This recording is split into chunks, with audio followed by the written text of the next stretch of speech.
Women.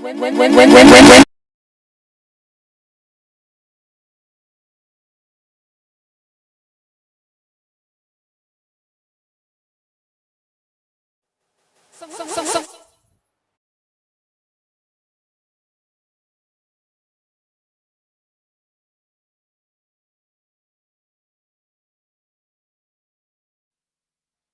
Hello. Hello. Okay, I think we're good to go. So, a very warm welcome to you, beautiful ladies and gentlemen. Welcome to Women, Wealth, and Real Estate Conference 3.0. A round of applause for yourselves. A round of applause for yourselves. Amazing. It is such an honor and a remarkable delight to welcome you here today. We're live at at 4 Points by Sheraton Hotel in the beautiful city of Victoria Island, Lagos. And we're here to address and expound on the theme Women, Wealth, and Real Estate, promoting women's inclusion for Africa's collective prosperity. And we have an amazing lineup of speakers. We also want to welcome the virtual attendees. Can we please put our hands together for them? And we appreciate you. We know that you wanted to be here, but we just had to accommodate the few in the hall. Can we please celebrate ourselves again for being here? We really want to apologize for starting late. We know that it's raining cats and dogs, and we hope for more people to come. Okay, WWR conferences is organized by the Len Hub Institute to champion the cause of women's participation in real estate investing and wealth creation. Today we're going to be having amazing lineup of speakers, and it's going to be a phenomenal time. So I want you to turn to the person to your right and to your left and say hello to them if you haven't said hello. Ensure you're saying very kind words to them. Are you smiling at them? Say hi. Beautiful, amazing. My name is Anne Uramu, and I'm going to be your host for today. I want us to do something real quick before we go into the welcome. I want us to give an ovation to all our sponsors because they are the reason why we're here. So can we please stand and celebrate, appreciate our sponsors? NMRC, can we put our hands together as I call out their names? Abe Mortgage, Cutstruck Technologies, PwC, Modern Shelter, Wema Board, Castle Lifestyle Magazine, Deal HQ Partners, Leadership Global, Stanbic IBTC, Nairametrics, Business Day. Can we please put our hands together for them? We just really want to appreciate you all, our sponsors and partners, for making this possible. We're grateful for your support over the years, and we're very thankful. You may please have your seat. We go right into the welcome. I'm privileged to welcome Jumoke Akinwumi. Welcome, and our distinguished guests. Welcome, ladies, and a few gentlemen, our distinguished guests, keynote speaker, panelists, and moderators, all fellow advocates who really are striving for more. I welcome you. It is in progress. Women's participation in key economic sectors still remains disproportionately low. And this underrepresentation is not due to a lack of capacity. I mean, clearly not. It is often rather a lack of opportunity. That is why platforms like the WWR exist. Platforms that enable and create access for women. Information and knowledge share that unlocks a wealth of ideas and solutions. Unique insights and experiences that are pivotal to contributing to sustainable development in the sector and mentorship that leads to the next generations that lead to wealth creation for the women community. Our task is to ensure that the pathways to all these opportunities are open and are equitable so that women can have a fair share of the future and the fortune that can be created in real estate. From construction sites to boardrooms, from boardroom to construction sites. As our conversations speak to the issues that are around the power of diversity, women participation, women leadership, wealth parity, and inclusion, let us remember what the bigger picture is.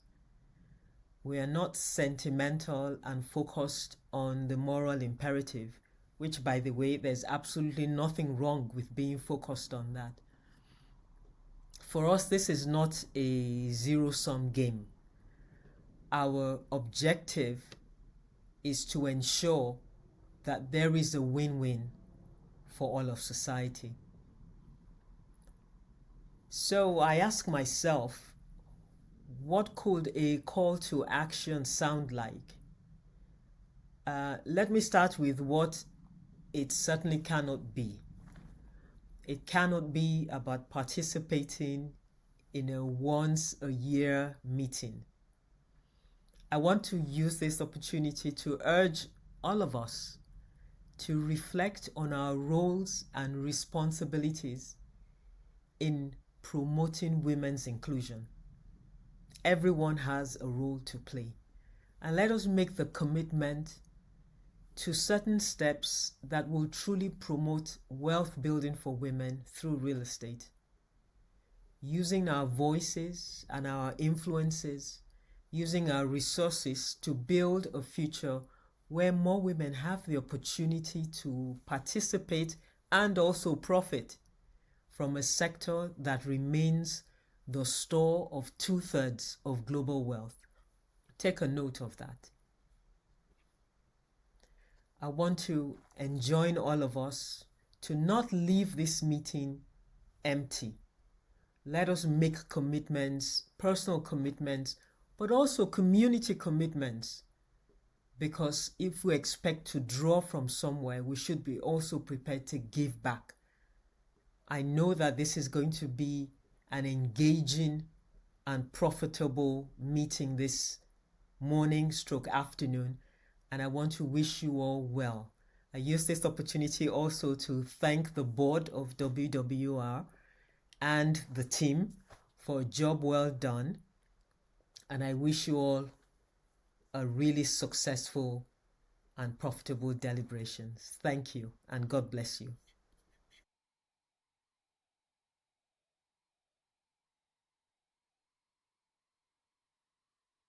Mrs. Jumoke Akinwumi is the board chairman of WWR. Can we please appreciate her again? Now, at this moment, we're going to go right into the keynote speech. And our wonderful keynote speaker is going to be speaking to the topic, Unleashing the Power of Diversity, Fostering a Culture of Gender Inclusiveness for Africa's Collective Prosperity. And I'm just going to go ahead to read her profile. She is a lawyer with 30 years experience in corporate and commercial law and in business development and governance of multinational corporations. During the course of her career, she has worked across law practice, shipping, and oil and gas. She obtained a Global Executive MBA awarded by LSE, NYU Stern, and HEC Paris, known as the Triumph Global Executive MBA. After many years in corporate life, she turned her sights to an entrepreneurial pursuit and challenge to open an exclusive space in Lagos to help bridge the business connections gap experienced by leading women in Nigeria. The response to this opportunity is Gaia Women Club. Gaia meaning Mother Earth, a members-only business and social club for women in Victoria Island, based in Victoria Island. Olaton is chairman of Africa and Delivery Technologies, ADT, parent company of Quick Delivery, a French startup which aims to become the first platform for last mile delivery in urban areas in Nigeria. She's also a founder parent of Lagos Preparatory School in Lagos, one of Africa's leading British curriculum preparatory schools in Lagos. Member of the board of directors of the Nigerian Norwegian Chamber of Commerce, Experts African Women on Board, AWB, member of Committee on Tourism and Hospitality of the Institute of Directors, IOD. She's also an angel investor and a member of Rising Tide Africa, a network of female business angels. That bio is slightly out of date, but it's fine. Okay. So, good morning, ladies and gentlemen, I think. I'm really excited to be here, and I thank the organizers for inviting me and for the opportunity to speak to you today on what I consider to be an important subject. I especially thank Tosi and her team for putting this important conference out of season, I'm told, and against all odds. I mean, what do you know? It's raining cats and dogs today. What I will try to do is try to share quite a bit of knowledge, historical as well as current, and try to encourage us to take action also. And I will use many generalizations as I go along, because I can tell you for sure that when we talk about women, we are literally the women who have managed to advance. That's literally like 1% of. So let me start with some history. Historically, African women have played a crucial role in commerce. In many African societies, women were the prime goods and services, often engaging in long-distance trade and creating networks that spanned across regions and even continents. In pre-colonial Africa, women were responsible for managing the household. Responsible for managing the household economy, which often included trading goods and providing for the family. They were skilled at negotiation. I'm battling the wind here. Navigating markets and ensuring economic stability for their communities. The colonization of Africa by European powers in the 19th and early 20th century played a significant role in reversing the parity of women in public life, marginalizing them in commerce and relegating them to lower status occupations, such as selling goods in local markets. The colonial patriarchy conferred on men most of the power and social status in society. Hasn't changed much. This patriarchal culture or ideology has limited and still limits opportunities available to women whose role has been presumed to be stay at home and take care of the family. The practices of some religions have also influenced the role of women in commerce by discouraging autonomous economic activity by women and limiting their ability to participate in commerce. Now, women face many, many, many challenges. In many African cultures today, for example, women are still expected to marry at a young age and basically are treated as chattel that can be traded between families. Many women still have very little say in choosing their own partners. Now, inevitably, women are excluded from decision-making processes and have fewer opportunities for education and employment. They do not also own any property, or do they inherit land in many places. So there remain numerous challenges in terms of access to education, employment opportunities, and of course in leadership positions. According to data from the World Bank, only 28% of women in sub-Saharan Africa have reached at least a secondary level of education, compared to 45% of men. To be honest, I thought that the gap was much wider. In terms of employment, women in Africa are more likely to be in vulnerable employment than men, with a higher proportion of women working in the informal sector.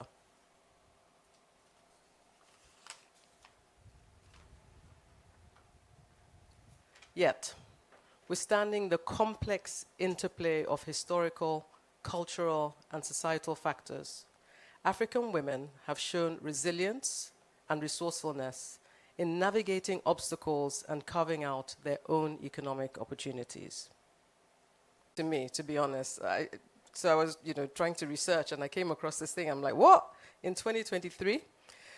So this action plan and policy is a holistic and robust plan that leverages diverse approaches and perspectives across the Federation to define the federal government of Nigeria's approach to women's economic empowerment.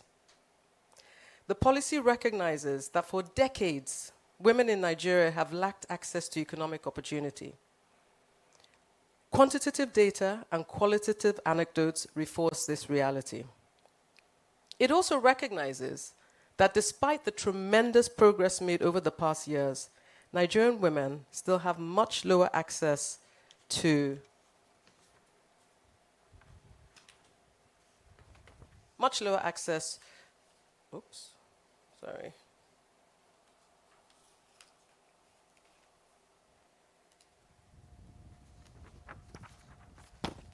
of the general population. In short, 50% of the population account for 70% of the country's extremely poor. 2 is financial inclusion. And according to EFINA and also the DRPC, the Development Research and Project Center, 56% of Nigerian men have access to financial resources compared to 45% of women. I don't think that is an accurate it doesn't sound accurate to me, but there you go. This is what they've put out there.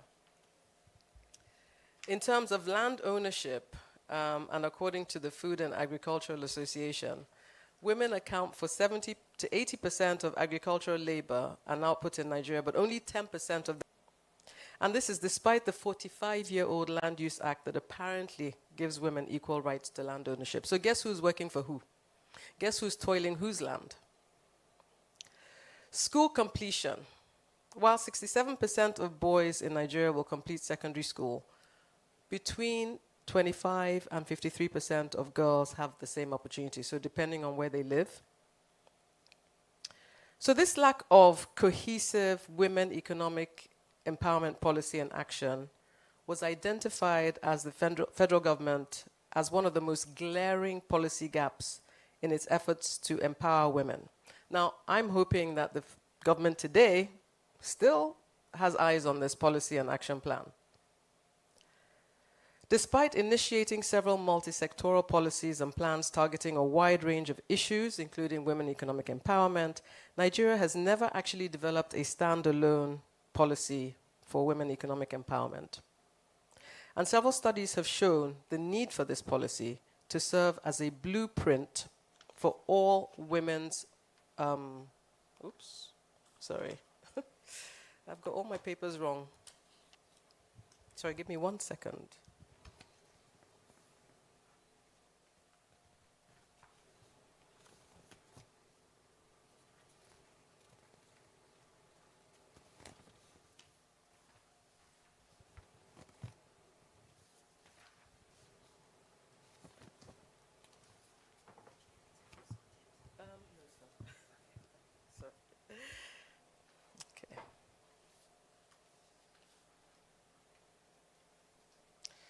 So, gosh, right. I think I've lost the page.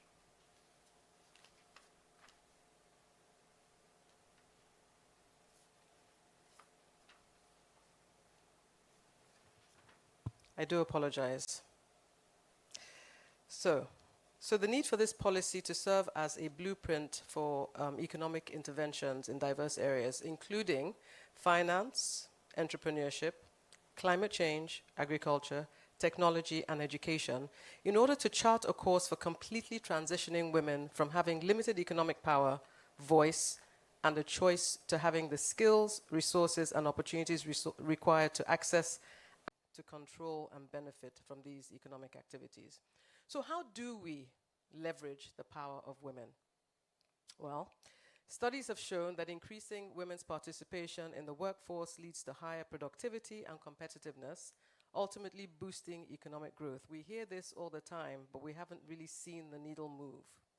When women are empowered, palpable economic benefits accrue to communities. When women have equal opportunities in education, in employment, and business, they contribute significantly to a country's GDP. In fact, I think around 2009, McKinsey published a study that said that if there was parity in leadership, or parity generally, that women would add over $28 trillion to global GDP, 89 billion of which would come out of Nigeria alone, not Africa. So that's really something. Women-owned businesses have been found to be more resilient and innovative, creating new jobs and contributing to economic development. By supporting women entrepreneurs, countries can tap into a valuable source of economic potential. Promoting workforce diversity by encouraging the inclusion of women in all sectors of the economy leads to better decision-making, increased creativity, and improved problem-solving. This clearly will and does result in a more dynamic and sustainable economy. 24.8% of women in Africa are in managerial positions, compared to I think it's more like compared to 80.4% of men. I don't know where they're getting these statistics from. But one of the greatest challenges is representation. And women will forever be marginalized for as long as we're underrepresented, especially in leadership positions, in politics, in government, in society, and in big business. Because who then is making policies that affect women?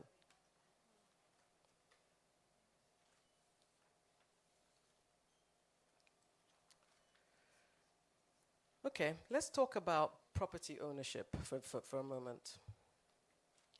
Real estate investing is not just a pathway to financial security and wealth building.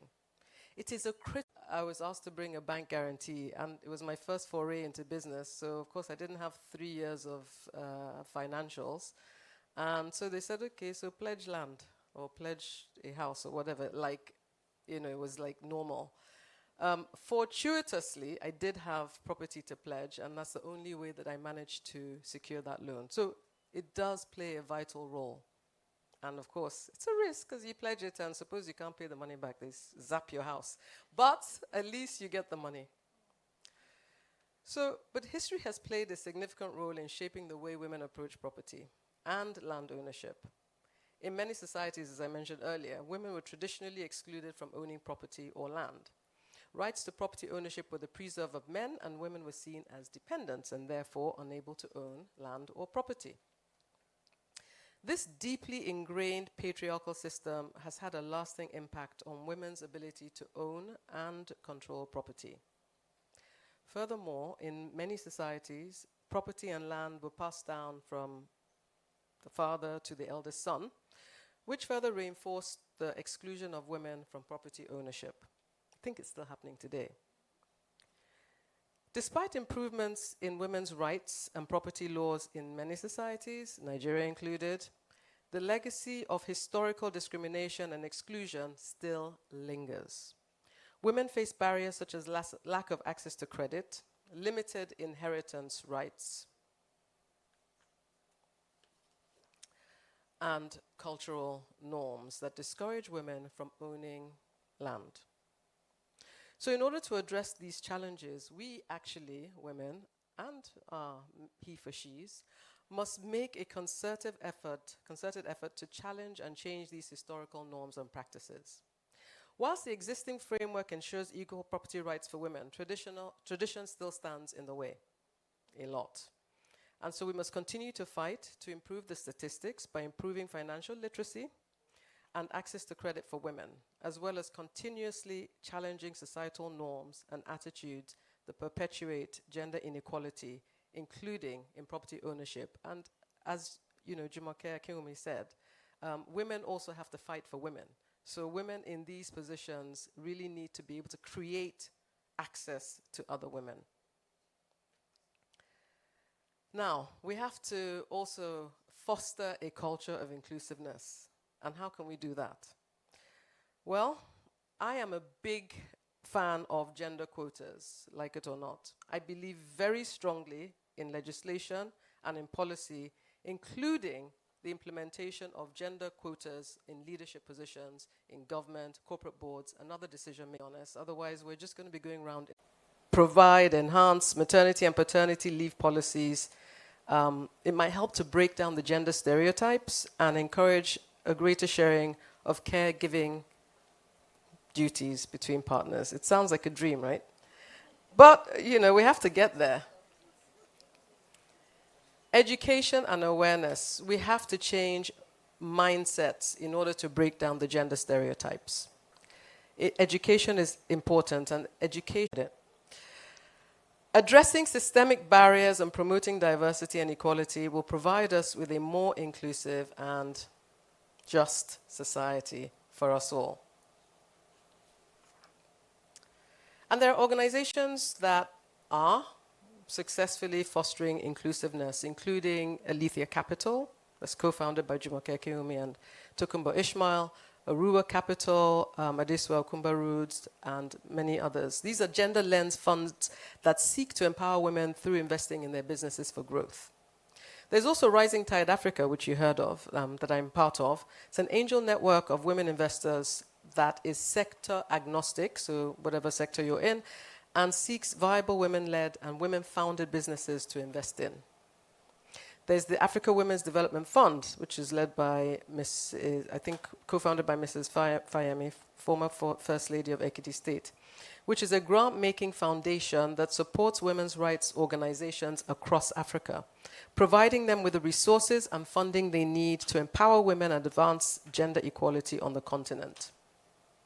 Through its work, the AWDF continues to create a more inclusive and prosperous society by supporting the economic, social, and political empowerment of African women. So what do we want to see? Where are we going? We want a future Africa where women drive the continent's economic growth, where they lead in politics and decision-making, and where we're at the forefront of technological innovation and all the other things. In this vision, women are no longer seen as just caretakers or secondary citizens, but as powerful agents of change and progress. With women in positions of power and influence, Africa's workforce becomes more diverse and inclusive, leading to greater creativity, innovation, and productivity. Women-led businesses will thrive, creating jobs and opportunities for millions across the continent. The glass ceiling is shattered, and women are encouraged to pursue their ambitions without fear of discrimination or bias. In politics, women represent a significant portion of the leadership, bringing a fresh perspective and focus on important issues such as healthcare, education, and social welfare. Their voices are heard and respected, leading to more equitable policies and a more inclusive society. In the realm of technology, women are at the forefront of innovation, developing solutions that address the unique challenges that are faced in all our various communities. They're shaping the future of AI, blockchain, and other emerging technologies, ensuring that these tools are used to benefit all of society. Overall, leveraging the power of women in every facet of life leads to a more prosperous, peaceful, and sustainable Africa. It is a future where gender equality is not just a goal, but a reality, where women are recognized and celebrated for their immense contribution to society. This is the future that we must strive for. This is the future that we must fight for.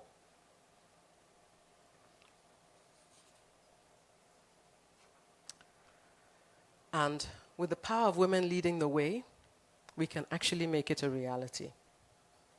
So as I conclude, I say again that women, we need to fight for parity and inclusiveness. It's not going to be given to us. We have to take it by force. And one way of doing that is to be financially independent. Because how are you going to fight when you don't get any money? You know? Real estate investment is one way of doing that. And it's easy to start with a few other women who have the same goal. Real estate can be illiquid because there are times when you need that cash now. And you have to wait a bit. But,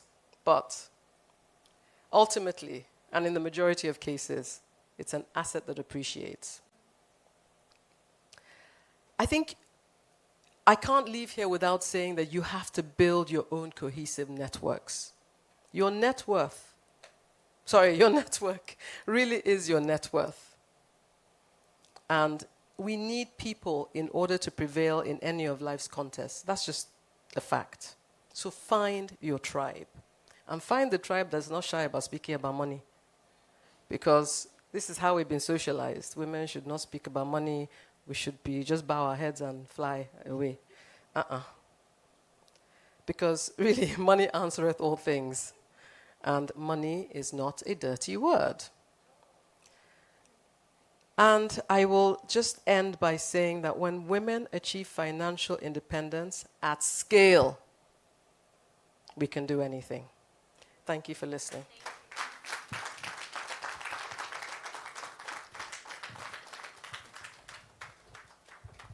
Another round of applause for our keynote speaker for that brilliant keynote speech. If there's one thing I'm going to take from her session, it is the fact that we need to fight for it. No one is going to hand it to us. We need to fight, we need to strive. And she said we need to be financially independent. Are there financially independent women in the house? Can you wave at me?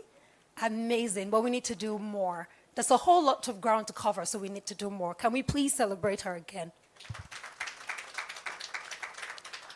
We would go right into the fireside chat, and our wonderful, phenomenal speakers are going to be sharing on markets, paradigms, and opportunities, leveling the field for women's participation. And I'm excited to invite to join me upstage Ugodre Obichukwu, CEO Nairametrics. Can we please put our hands together for him?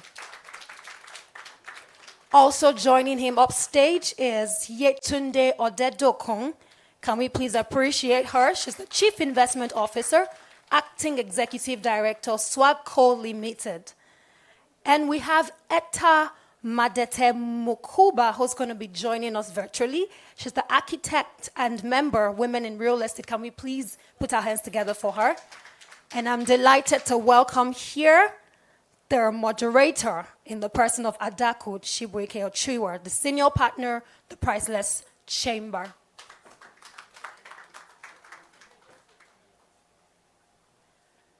Okay, so before we start the fireside chat, we'd like to present a gift to our keynote speaker. We'll do that real quick. Can we please appreciate as she comes up? Mrs. Tosin just is going to be doing that. Can we appreciate our keynote speaker?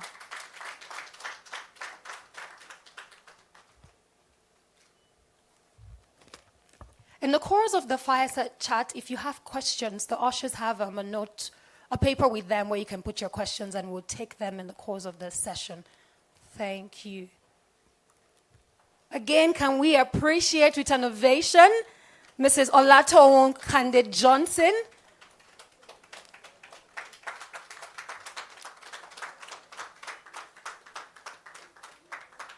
Was my first conversation with her.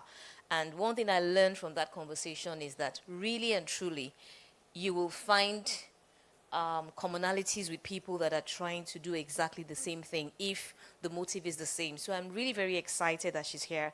And all of you can testify to the passion with which she spoke, that it's not just conversation for her. It's reality, and I really want to thank you for what you're doing in the women community in Africa. We are motivating us this morning in spite of the rain and the difficulty of getting here. Thank you very much, and please accept this little token. In here we have Okay, I better hold it so that... So, on behalf of our advisory council at WWR, Thank you so much for joining us this morning and for all the nuggets and the insights that you shared with us. Thank you very much. Thank you very much. Thank you. Thank you very much, Ma. We appreciate you. Thank you. Thank you, everyone. Good morning. Yes, and it's always a fresh of breath air to be in WWR. I'm sure conversations we've had here over the years has been very spectacular. And yes, I think for me personally, it has changed a lot of things for me, especially around real estate investing. So it's a privilege that I'm here today moderating this session with the powerful people on my panel. Thank you. So we are going to... Okay, so let me move closer. I was leaving the space for our online. Hello, welcome. So we're going to quickly go into the session. We're talking about the markets, the paradigms. So I'm going to go into the question. Just like our speaker has said, the importance of women contributing into the economy or the GDP and all of that, it cannot be overemphasized. And like she said, it has been on the repeat that women inclusion or gender parity is going to actually increase our GDP and all. But today we're going to have certain conversations. And we're going to ask Mr. Ugodre, how has women's contribution to the GDP of their economy changed over the past years in Africa?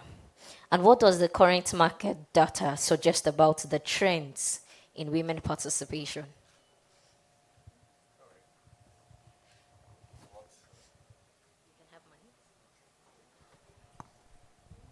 All right. Thank you very much for the question, and it's a pleasure to be here amongst powerful women. If there's one speaking events that I get called for that I hardly say no is speaking events that are organized by women.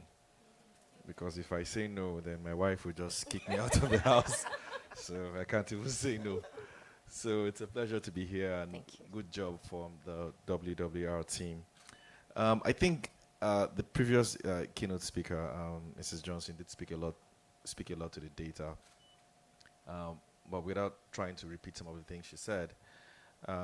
Coming here, I did a bit of research as well, and there's one that was quite interesting, and this one was from the Global Entrepreneurship Monitor. They have this amazing report that they publish annually on entrepreneurship globally, and specifically Africa as well, and you see a lot of data there on women participation.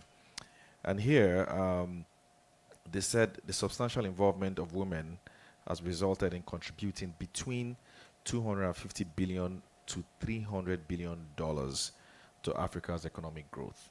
And that represents about 10% of the continent's GDP.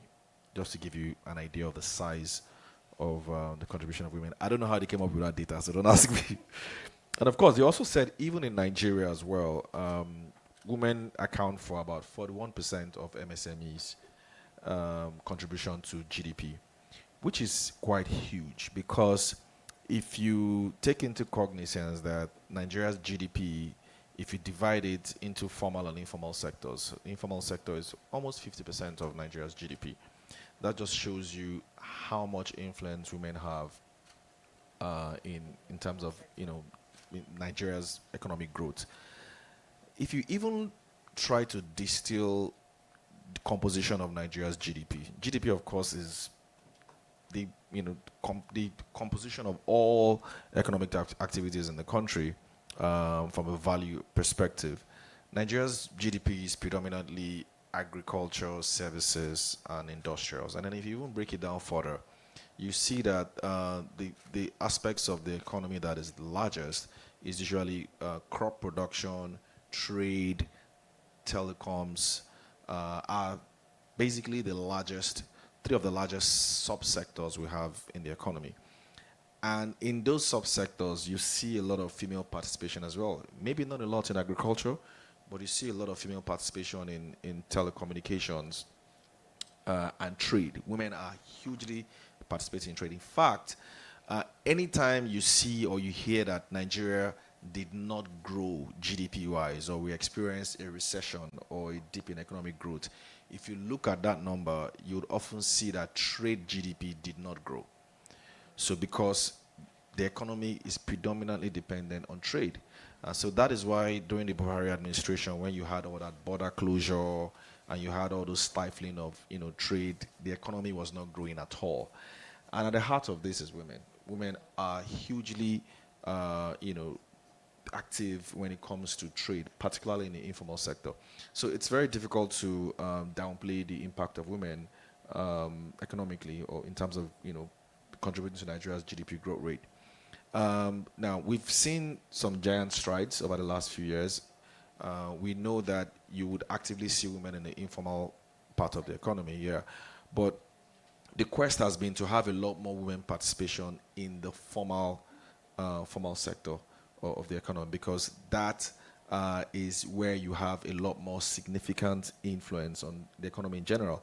The fact that 50% of our GDP is informal is actually not a good thing, because for you to have a very vibrant economy that is growing, economy that can easily hold itself in the global space, you need to have a lot more formal sectors as a percentage of your GDP. And one thing I tend to often say as well is, where do you now find, what are formal sectors? So formal sectors are companies that are very visible, companies that are listed on an exchange, companies that are multinational, companies that employ 20 people plus. Some people will tell you 50 people plus.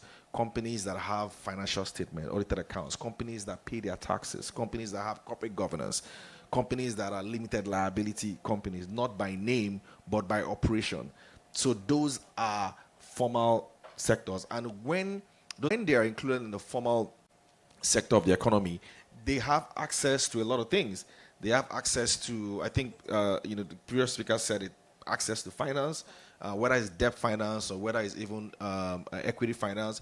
You have access to formal markets. You have access to networks. And these networks all have immense value. If you're not formal, it's going to be very difficult for you to have access to finance, have access to network. These are the things that make businesses thrive and make businesses grow. And so that is where, would like to see a lot more female participation. I'm very happy that conferences like this enable it. Thank you.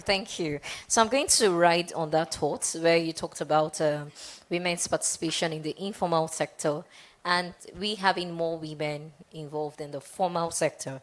So I want to confirm that Meseta can hear us. Can you hear us?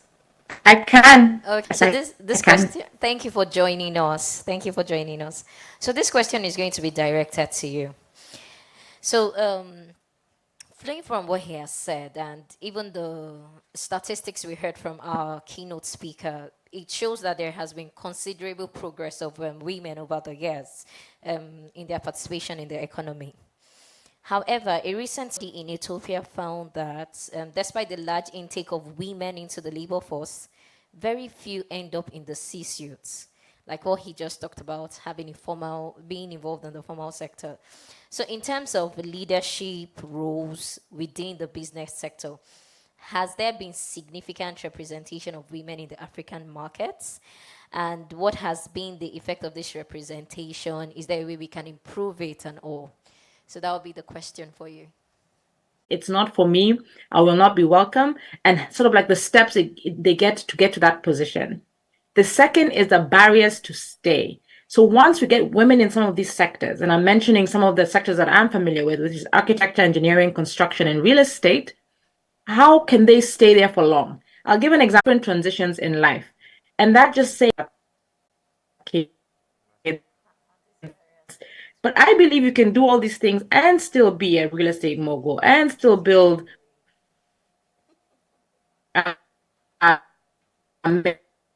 contributing to society. It used to happen in taking care of the family as well as taking care of the economy. So it's in Kenya, there's only 2% ownership of land in Kenya, property ownership in Kenya, which is much less in the African continent. We only have 12% female fund managers globally. There are only between 8 to 15% registered architects on the continent. So it seems like we've made progress, but we really haven't. And the way that I think we really need to think about it is the three barriers to entry. And that, I believe, is what everyone is trying to tackle. And that is a low-hanging fruit. Let's just get more people to apply. But the one that we keep forgetting is this barrier to stay. How do you get women to stay in the construction sector, to stay in the real estate sector for the long haul? And to do that, we really need to create enabling environments that encourage women to just keep at it, but still don't feel like they have to drop the ball on other things and other societal things, which we do enjoy. We enjoy, I tell people, like, women enjoy being women. It doesn't mean that it's either or, it's both and. And so how do we create enabling environments that it's a normal to do 8 to 5, like it's okay. Or on the weekends, we're not playing golf alone. We are with family and we're still able to transact and do business. And so there's a lot of barriers that we need to break, but most of them are societal, and most of them need to come from women in leadership, creating organizations that encourage a different way to do business and a different way to transact.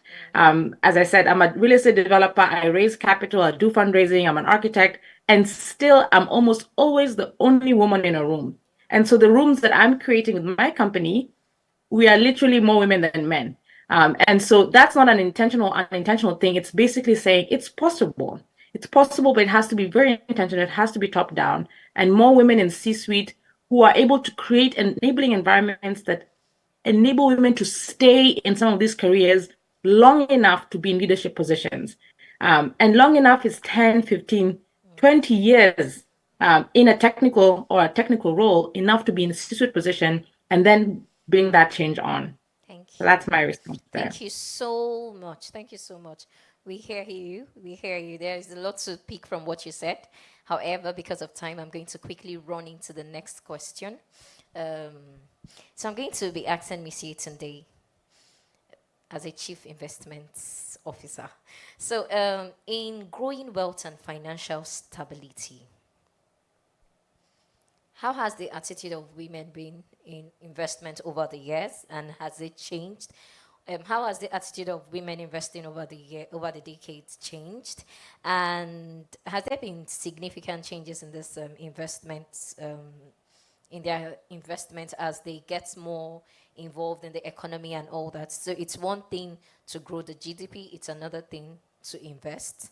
So has there been an attitude? Has there been a change in their attitude towards investment? And how can they build structures in such a way they're able to access funding and capital and all of that? Thank you very much. I'm going to take it from the last part of your question because I'll leave the data bits to the data gurus. But I will touch on it, in my response. And I'm going to speak both as a professional and as a woman. So first, as a professional, the rules are very simple. You qualify, you get it. If you have the required characteristics to access, whether from the structured banking space or from the slightly less structured, what we broadly call the investment market. And that could be, the debt capital market, the equity capital market, or you're talking to the different levels of VC, PE investors. Their qualification criteria that you must meet, and they're gender agnostic, unfortunately.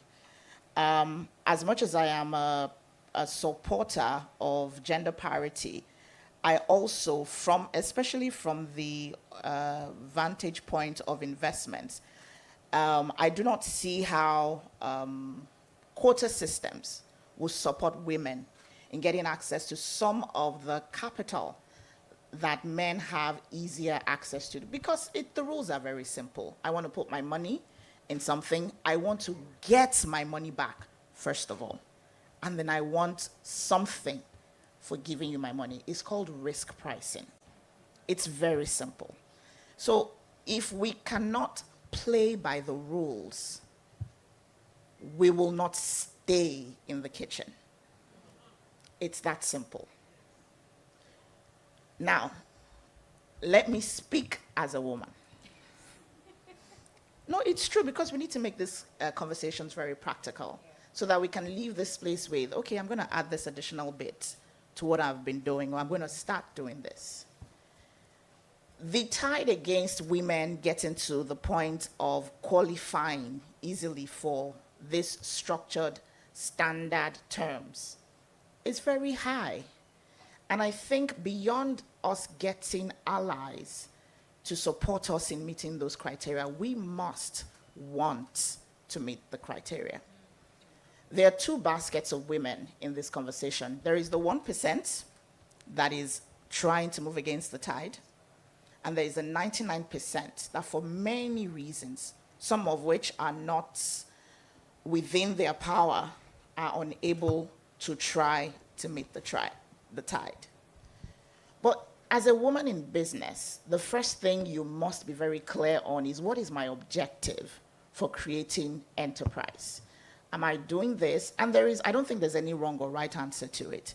Am I doing this because I want to take care of my family and I just want my children not to lack and I want to fill in the gap, maybe for the family purse? Or am I doing this to build a venture that will create opportunities for other people, both male and female? And that reason determines your motivation and it determines what you build. The Holy Book says that if you're going to build a house, you must count the costs before you build a house. And every other thing that the keynote speakers, and my co-panelists have referred to, these are the subliminal undertones to this very simplistic question that I'm, putting to the crowd. What is your reason for building enterprise? That's what determines whether you're chasing credit, whether you're expanding your business, and how you're growing, how you're setting up that business that you want to expand. He talked about the formal and the informal sector. There's a reason why we have more women in the informal sector. I was doing some research myself, and I find that more women access credit from MFIs than in banks. And quite honestly, I'm tired of being the only woman in conversations. In every stage in my career, I've either been the only female on the team or the only female on the team.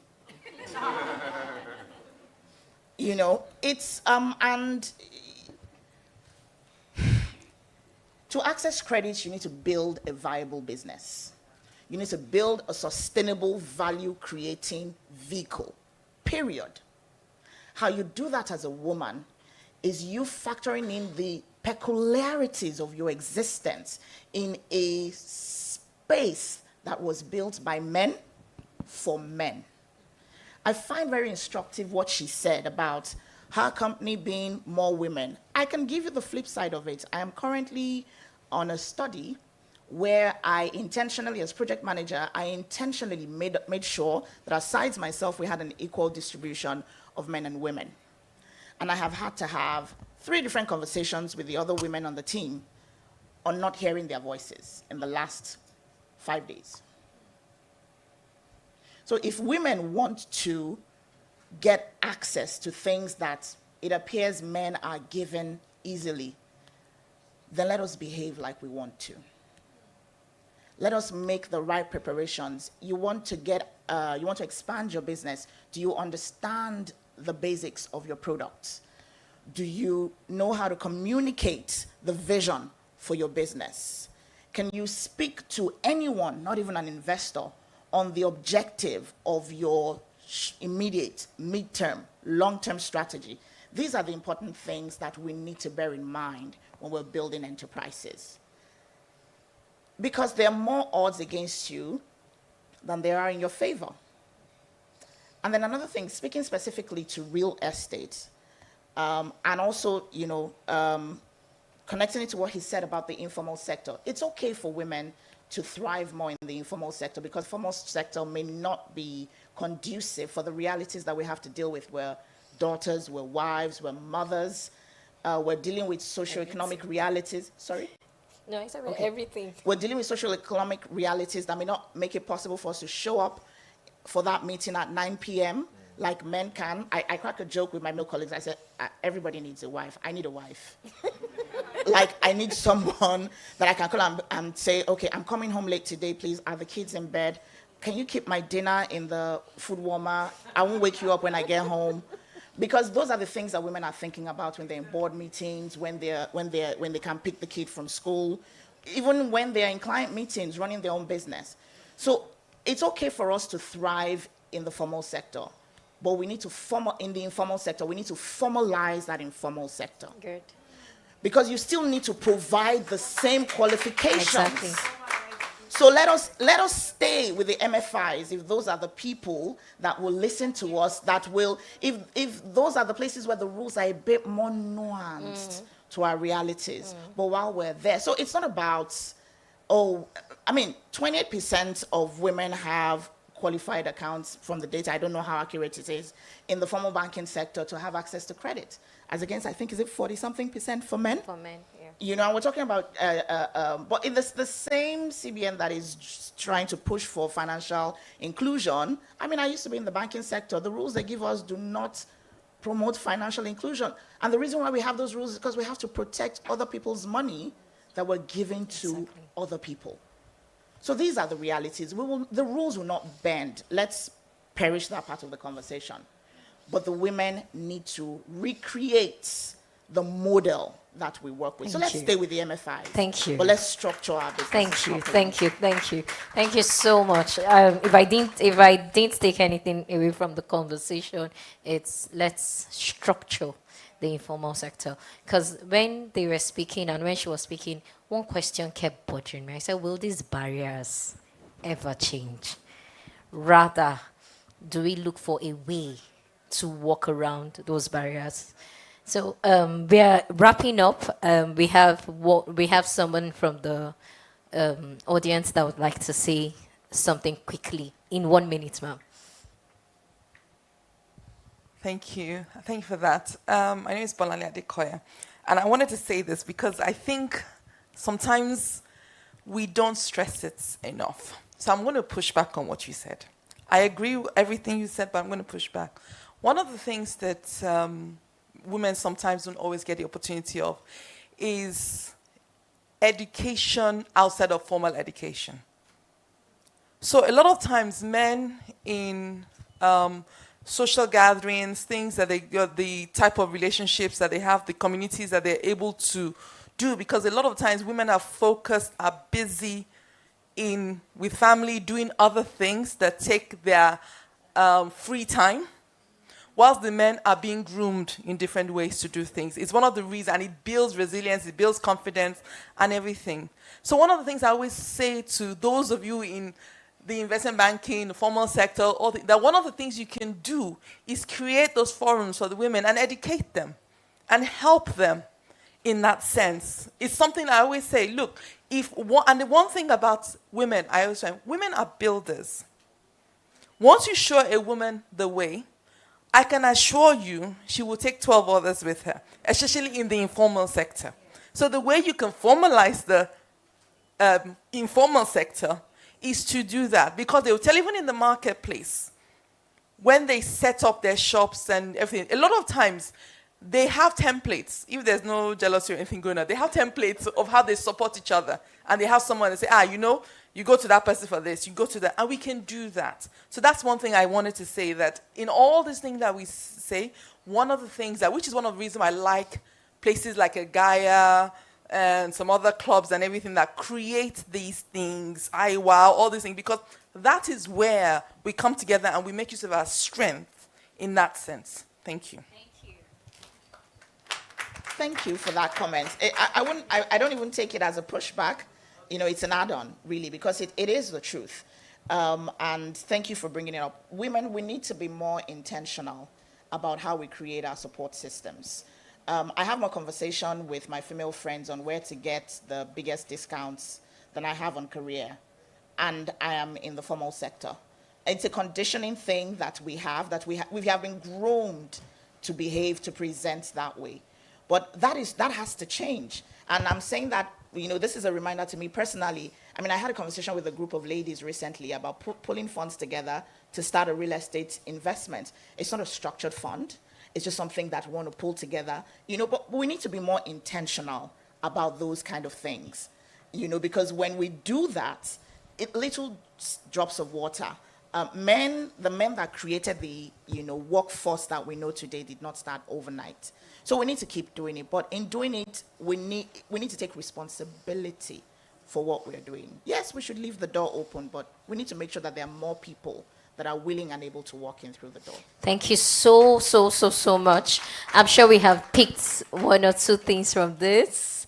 We are far gone with time, and we have other panel sessions that we'll learn from. And just like she said, that's why we have WWR. We are building a community of women who will be deliberate about their investments in real estate and all. I want to say a very big thank you to Miss Etta. Thank you, Miss Yetunde and Mr. Ugoje. Thank you for having us. Thank you. Another round of applause for our wonderful panelists. We're going to take pictures. Mrs. Tosin, could you? Yes, please. Can all the advisory board members come out for pictures as well? And we're also going to be presenting their gifts to them. Can we please have the gifts?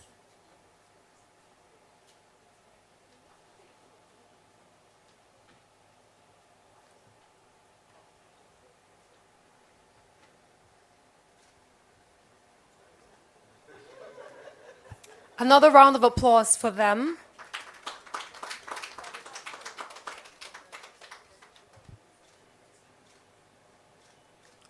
Thank you very much. Ms. Deborah is going to be making their presentation of the gifts. So can we have the gifts?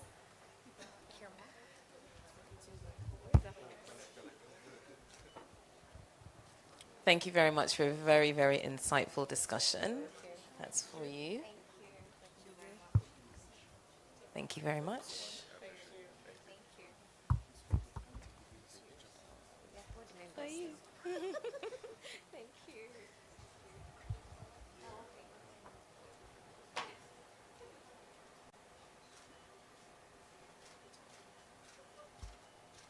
Another round of applause for them as they return to this. Thank you so much, Ms. Etter. Thank you very much, everyone. Okay, so before we move on to the panel discussion for today, the first panel discussion for today, real quick, a few announcements. So if you have people who are not here physically and would like to connect to what is happening here, they can follow on our social media platforms. It's at WWR Conferences, and they can join the session on YouTube. All they need to do is just search for WWR Conferences, and then they'll find the live event and they can participate. So they can also drop their questions there if they have any, and it will be addressed in the course of the session of the conference. Also, I want us to do something real quick. Can we take out our phones and take a beautiful selfie? You all are looking so amazing. Do you agree with me that there are very beautiful women seated here? Amazing. So take out your phone, take a beautiful selfie, take a selfie of yourself, and then take a selfie of someone seated next to you. Smile. And please do not forget to post and tag at WWR Conferences on Facebook, on Instagram, and even on LinkedIn, if you will.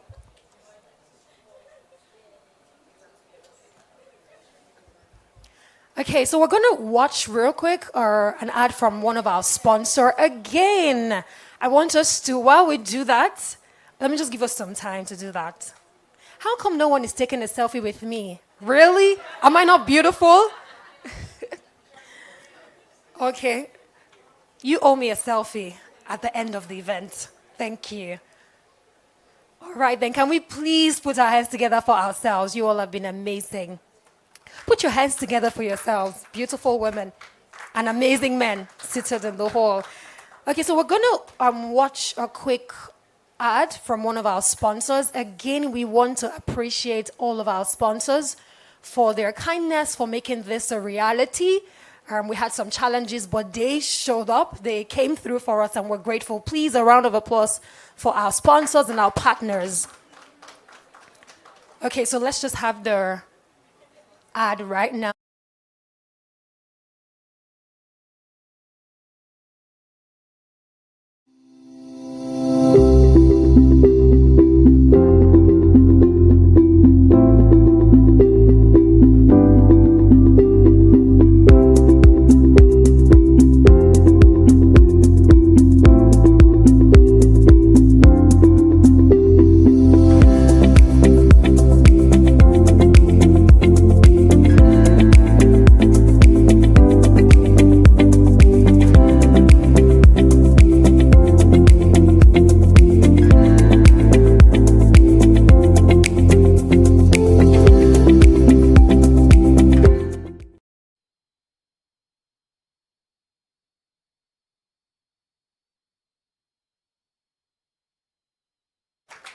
So we're going to go into the first panel discussion for today, and I'm really excited about this session because we're going to be hearing from amazing, phenomenal minds sharing about their personal experiences as they journeyed into real estate and wealth creation. Okay, so I'm going to call them out, and they will be up here and have the discussion. So they're going to be talking about two failed women sharing personal experiences. Please join me as I invite upstage Folusho Olaniyo, OON. She is the independent director, Odwa Investment Company Limited. I want us to put our hands together for them as we invite them. It's great to have you. Thank you very much, Ma. Joining her upstage is Sholakbe Akinpelu, the CEO, Harvest. Can we please put our hands together for her as she comes up? We have Korede Ojobella. She's the head of retail banking, EcoBank Cote d'Ivoire. She's going to be joining us virtually. A warm applause for her. And I'm delighted to welcome upstage our moderator in the person of Deborah Nicolomerua, the CEO, Landmark Alliance Partners Ltd. A beautiful applause for her. Thank you very much.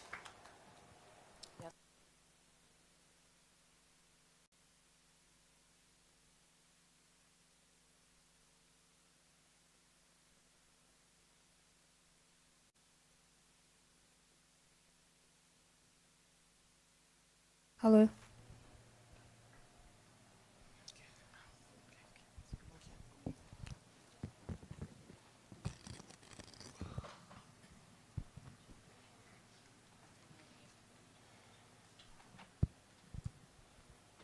Good morning, everybody.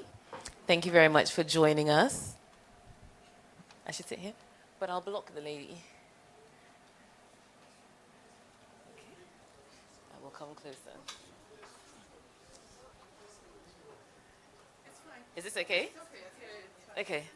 All right. So I'm really, really looking forward to a rich and informative discussion today. We have quite a diverse group of female leaders in the wealth and real estate space on our panel today. And what I'm hoping is it will take away some valuable insights, but some real sort of takeaways on how we can build our careers and build our wealth. So I think what I'd like to do, I really enjoyed the last panel where Yetunde shared some personal experiences. So I'd like to start with us sharing some personal experiences as well. So can each of you briefly share your journey into the wealth and real estate sector and any key challenges that you faced as women in these traditionally male-dominated fields? I mean, the road to leadership is never easy, and for women, it's even tougher. As we all know, men typically get promotions based on potential. But we women, we have to actually have been doing the job and proven ourselves before that we'd be considered for these promotions. So I think we've all had some sort of experience. So I think I'll start with Korede Online. If you can maybe start by sharing a little bit of your personal experience and your journey into the leadership space. Thank you, Deborah. I don't know if you can hear me well. Yes, we can. We can hear you. Okay, excellent. Okay, thank you. So first of all, I'd like to greet everyone. I'm on a virtual conference, but I'm still here with you, and I've been hearing all those shared experience just before, and are really, really insightful. It's a real pleasure to be here today, and I would like to thank the board of WWR as well as Tosin and her team to give us this opportunity to share personal experiences. My journey into the wealth and real estate sector began with a strong passion for financial independence.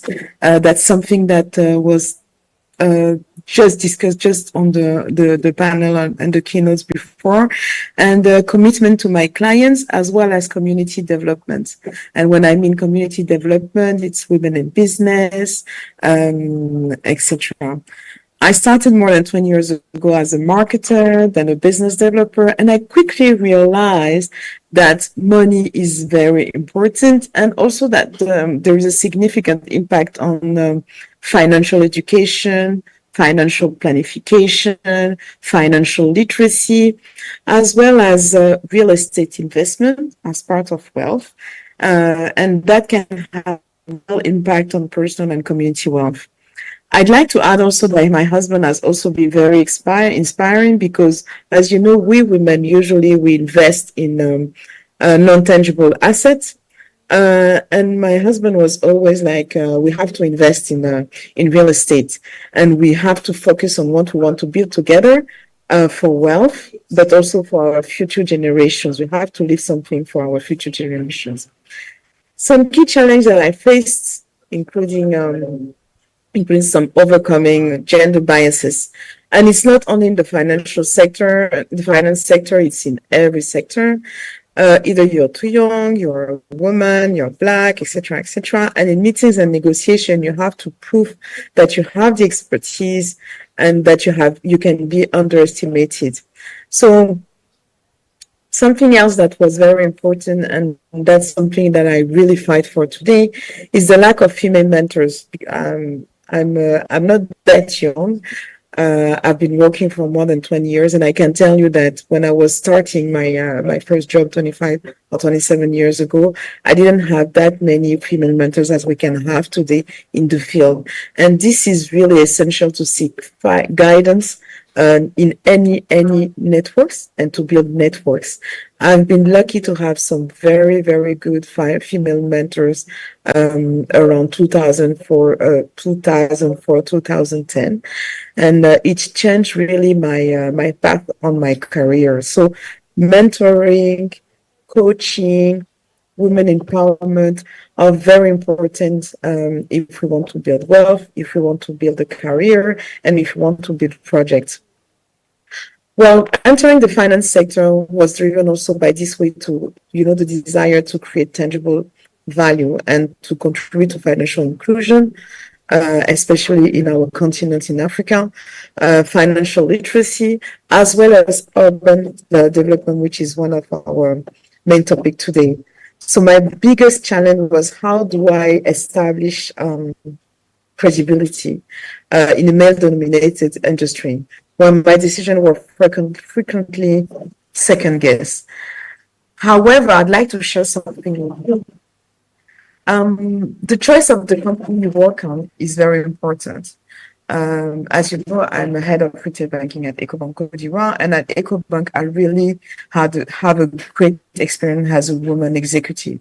We have a specific focus on gender equity in every way possible: human resources, executive roles, coaching, mentoring, training too.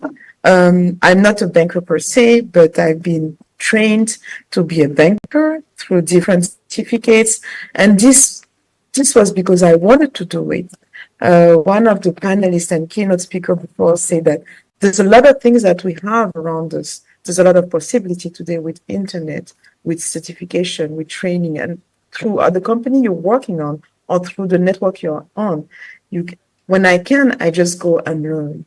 I have a friend, for example, who is very good in regulatory. If I have any question also, I can go to him and ask him and say, explain me this, because the way I understood it was different. So it's important to understand what you have around you and to use it the better way, the best way possible. So coming back to where I work today, we do emphasize on how we can empower women. We have specific offer to women-led companies and women as individuals who have projects, so that they can build their own path, and so that we can all together unlock the female economy and empower women. So the program is, for example, Elevate program, and it means that in Nigeria too, where you are, or everywhere in Africa, you have today a community, a program, an offer as entrepreneur or as a person that can accompany you in your different projects. Last but not least, that's something also that was said by just before. balancing work and personal life is really a real challenge. I can tell you that I know that all of you must have been challenged for that. And especially in an industry that demands extensive networking and long hours, you have to make sure that you go to the network meetings, and you also have to make sure that you take care of your personal life and your family. So balancing that is very important. But well, I'm sure that other speakers will give some tips on that. Thank you very much, Korede. I think I took away 3 key things from that. Firstly, to the men in the room, did you hear she said her husband supported her in building this wealth? Can we be supporting our wives? Because I think it's so important that the men in our lives, husbands, brothers, fathers, support us on this journey, whether it's leadership or building wealth. I think the second thing she mentioned was mentors, and it's so, so important. She did also mention a lack of female mentors. I found the same thing. So I was quite fortunate. I had a lot of great male mentors.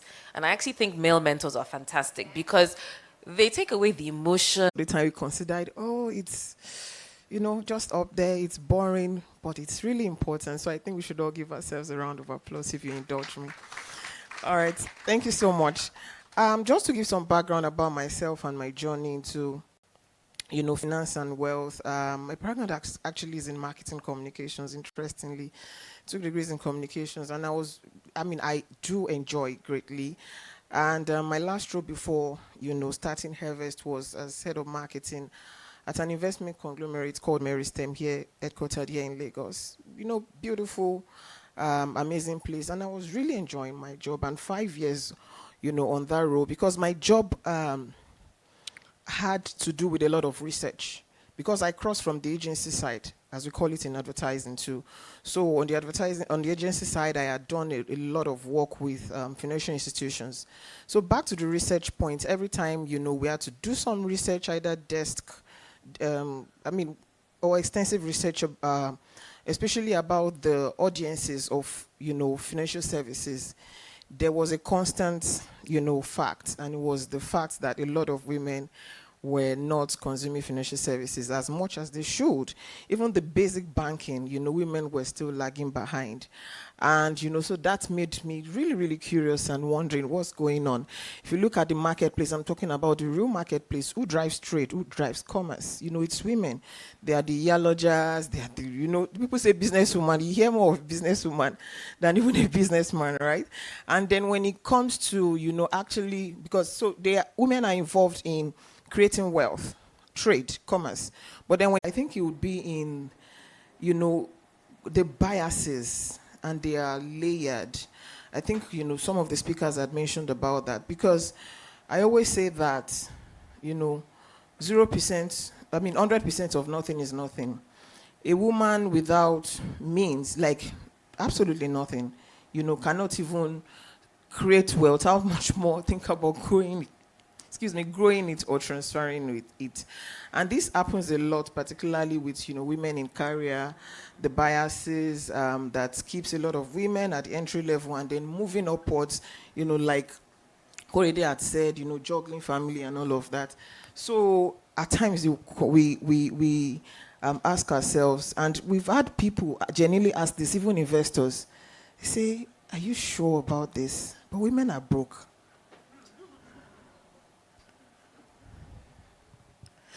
And you know how this reflects is one of the reasons I authored a book in 2022, An African Woman's Guide to Building Generational Wealth. And you say, why African women? Because I said we have African women issues, right?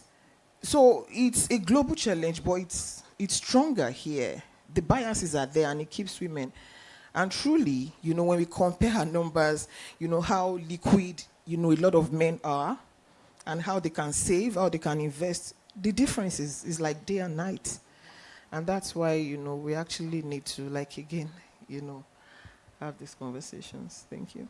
Thank you so much. I think you're very right. I think it's absolutely okay to like money. Like, who doesn't like money?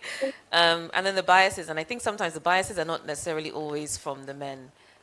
We also, as women, can be biased against one another. Like, how many of us are employing female or choosing the female architect, the female lawyer, the female banker, the female anything in leadership positions. We always kind of automatic. I mean, I'm terrible. Sometimes somebody say, "Oh, my manager's going to call you," and I say, "Okay, when is he going?" Like I just say it without even thinking, when is he going to call? And why does it have to be a he? Because they said manager. So I think we also have to be conscious of those biases ourselves.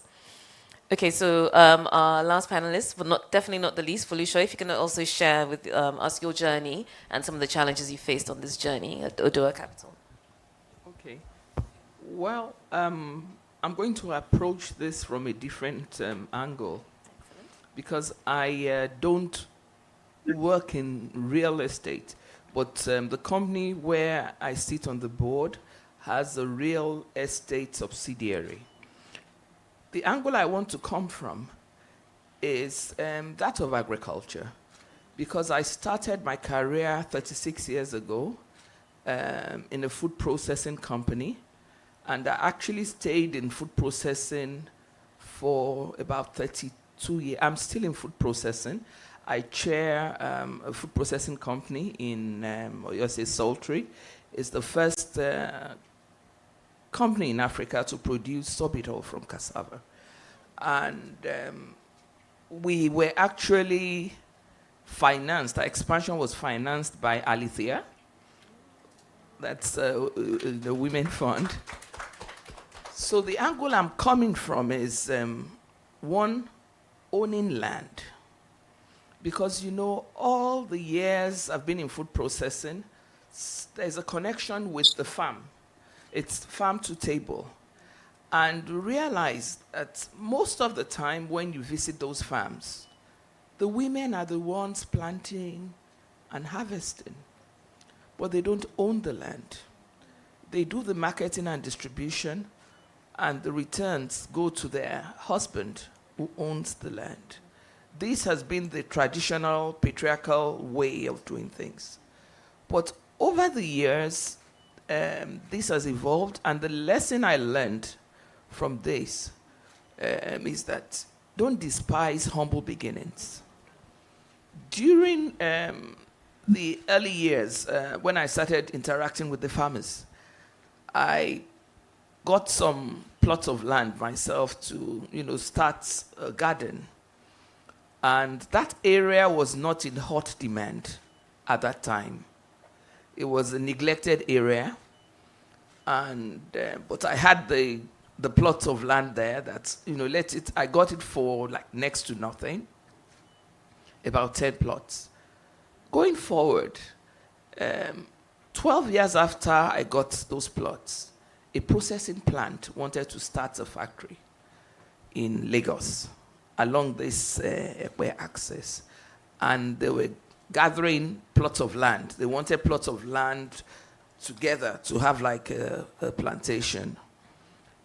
You wouldn't believe the land I got for 30,000 a plot then. I sold each one for 4 million. So that was a foundation. And why I'm saying this is, you may think you don't have a lot now. Start putting something together. It could be a garden, and you don't know what will happen. And from the funds I got there, I mentioned this last year. Someone spoke to me about real estate investing, and in addition to a loan I got from my late mom, I was able to invest in mortgage. And that was at the age of 33. I got my first mortgage. It took a while to pay it up.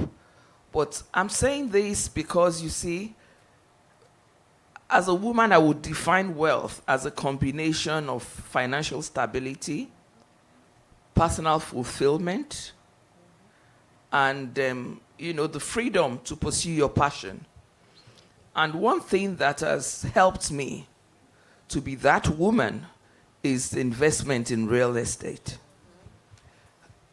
You start early. You would look at it and say, because the mistake most women make, we get too emotional. We never look at the next scenario. I can count out of 20 cases that, I've come in contact and I've been close to women where out of those 20, gradually in their journey in life, when they start, they just invest all they have with their husbands. The property was meant to be joint, but sometimes later they find out their name is not even on the document. And then something goes wrong. I'm speaking now because I'm a grandmother. My daughter is also married. And frank talk, it's always good as a woman to have your own investment.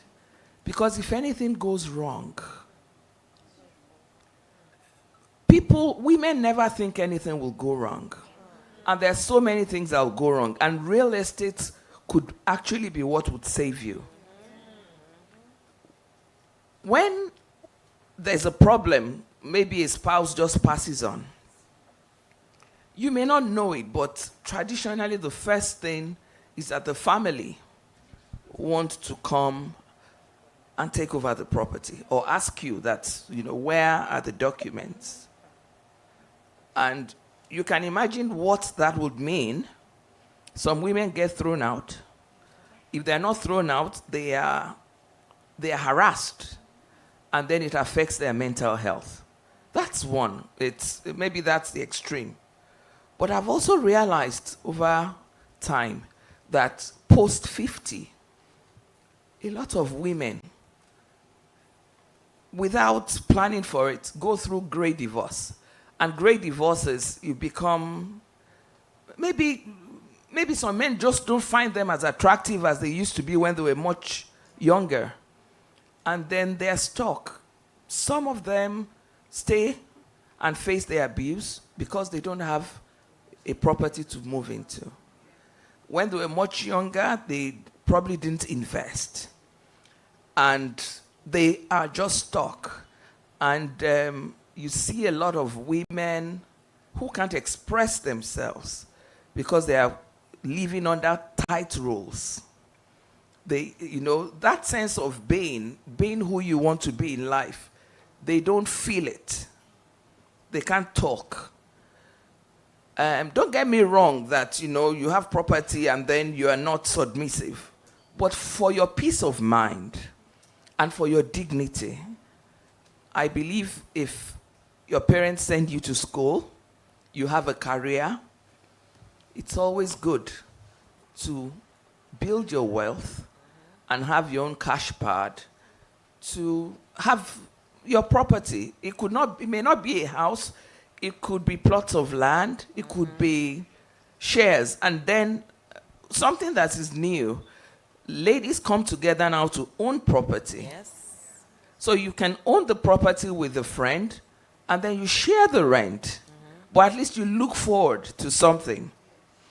Because women, we get carried away. Most times you spend your money on the family and on jewelry, on clothing. Yeah, jewelry is good investment, but sometimes you don't get back all you actually put into it because the belief is it will always appreciate. But sometimes there are issues and most women do forced sale, and what they get back really in terms of that percent, you can't compare to if you do forced sale on real estate. So what I would say is, as women, don't get carried away. I'm not saying be pessimistic, but know that life has three scenarios. It's either optimistic, pessimistic, realistic. So let me say be realistic and plan for your future. Because once you start getting over 50, you don't even want to take a mortgage at that age. Yes. But when you're younger, you can. And whatever you want to be, especially if you have female children, looking up to you. I have a daughter, I have granddaughters, and they read you like a book. And I can say for sure that had I not invested in real estate at an early age, I may not have been able to be the kind of grandmother and mom I am today. And that gives me a lot of fulfillment. So start early and be realistic, because this African setting, you know, we're trying to close the gap, but protect yourself as a woman. You could just invest in having a big garden, get some plots of land. You never know when it's going to appreciate. Thank you very, very much. Very much. That was extremely insightful. And I think one thing that, a few things, I mean, amazing things that she said, but I'm wondering if anybody else is hearing a theme. So when the keynote speakers spoke, they talked about opportunities, they talked about agriculture. On the last panel, they talked about agriculture. On this panel, we've talked about agriculture, and agriculture is land. So I think that is an area where we can look at, because I think when we look at real estate, we tend to always think house. But land is also real estate. And, you know, the other thing I took away is start small. A 30,000 naira per plot investment several years ago turned into a 4 million naira per plot investment. So, I mean, all of us, when we visualize building our portfolios, I don't know, we're always thinking Lekki, VI, Ikoyi. But one bit of advice I'd give, if you don't have the cash to buy in Lekki, I mean, by all means, location, right? If you don't have the cash to buy in Lekki or Ikoyi or even Yaba or Bagada, follow where this train line is going. It's going all the way out to like Agege and beyond. So it's making Agege so much more accessible than it is here. So it's not something that's going to reap rewards now, but land in Agege is a hell of a lot cheaper than land in Lekki. So look at those areas. And, you know, they're building this coastal highway. This coastal highway is linking Lagos all the way through to Calabar. So why do you have to buy land in Lagos? Go find land along that coastal highway, because it's building connectivity all the way down through to the free trade zone. So look at some of those areas. There's another highway coming along, the Lagoon Highway. It's going down the Lekki axis. It's going to create access to areas where in Lekki right now, where there's no access, so nobody lives there. Sorry, my geography is terrible. I can't remember the exact place, but just look at that Lekki axis, like closer, like down, further down Chevron, Lagos Business School, but on the lagoon side. That is just bare land that nobody lives, because at the moment it's inaccessible. At the moment, while it's inaccessible, is when it's cheap. When the Lagoon Highway is built, it will no longer be cheap. So these are the sorts of things you need to kind of look out for now. And one of the last thing I'd really want to just say is, you know, she talked about, you know, certain things that happen during marriage, or if your husband passes away, or if anything like that happens. One key bit of advice I'd give is make sure, and I know people don't like talking about it, make sure your husband has a will. Please, harass him every day if you have to. He might say, I don't know, why are you talking about my death? Why are you planning for my, it doesn't matter, because it's so important. Because succession of land and title could easily very much go to his brother as opposed to his wife. And that's not necessarily his intentions, but if you die, I think the phrase is intestate. Yes, that could really happen because of the culture in our country. And then another thing to think about is your bank accounts, even for yourselves and for your spouses. Make sure you actually have your spouse as the beneficiary for your bank account, so that automatically in the unfortunate event of someone's death, you can actually have access to their bank accounts and you don't have to go through the courts, etc. So those are some really important things. Before we close, because I know that we're short of time, I really want us to take away, I know we've taken away some practical things, but we can't leave without talking about the state of our economy right now. I think we're facing the worst cost of living crisis this generation has seen. Inflation is rising above 34%. The FX makes you want to cry. And just the cost of buying anything, cost of borrowing is in excess of 30%. I mean, we talked about mortgages, but who can really access a mortgage at 30%?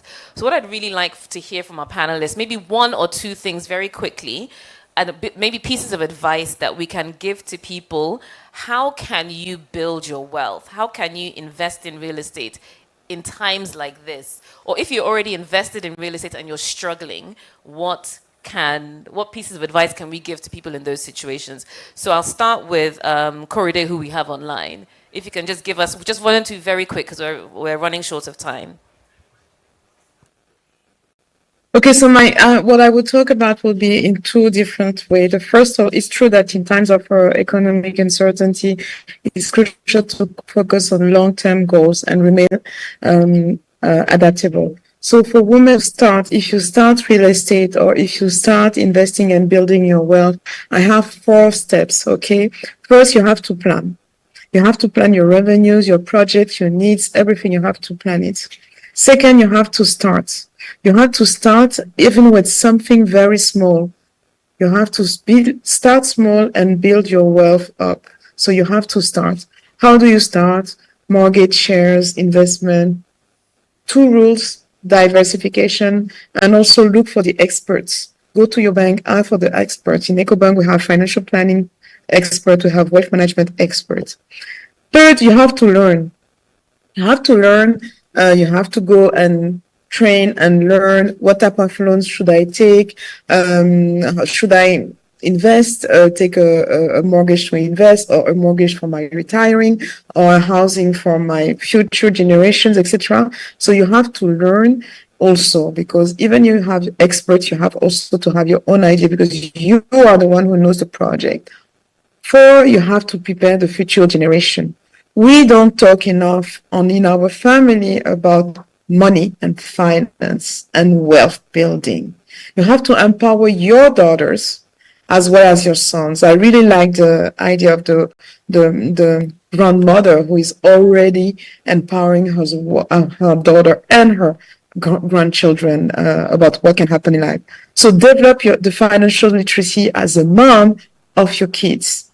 Explain why. Explain what is mommy or daddy are doing and why they are doing that and why they are building, because they will take you as an example. They will watch you and they will do the same when they will be elder.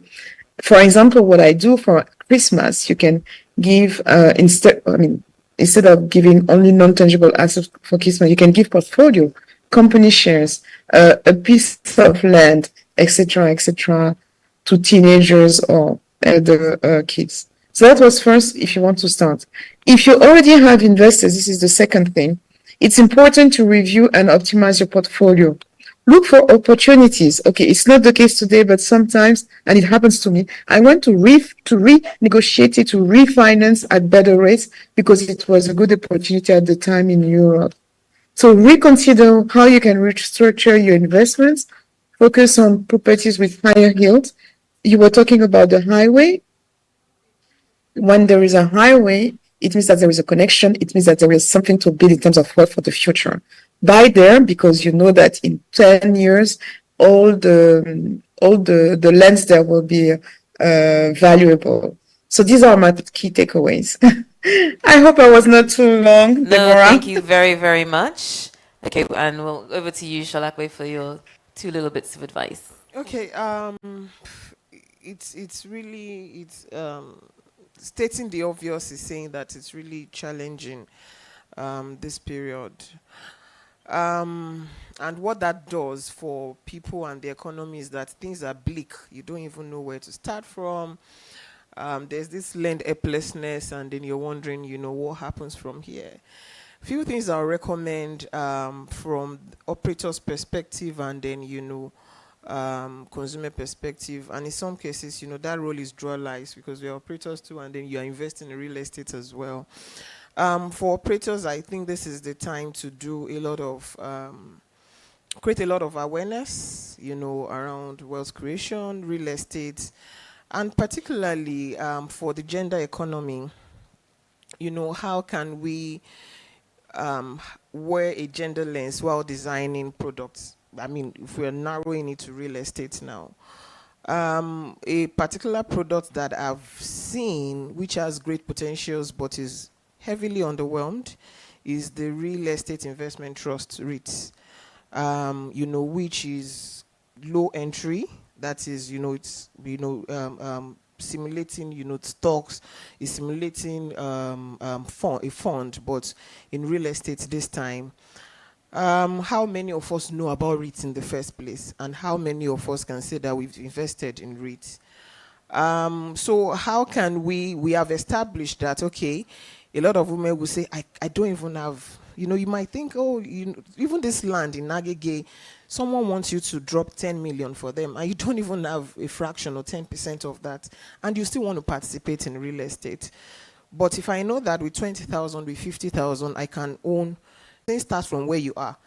But nothing is, I'm not seeing anything, where I am. So how can we, create more awareness and design and redesign? Even existing products can be, redesigned. You pull it apart and then reassemble. If you're really building for women, if you're really building for her, and not just theoretically talking about these things. So those are the things that we really need to do from the operator perspective and from the personal perspective. So let's be open-minded, and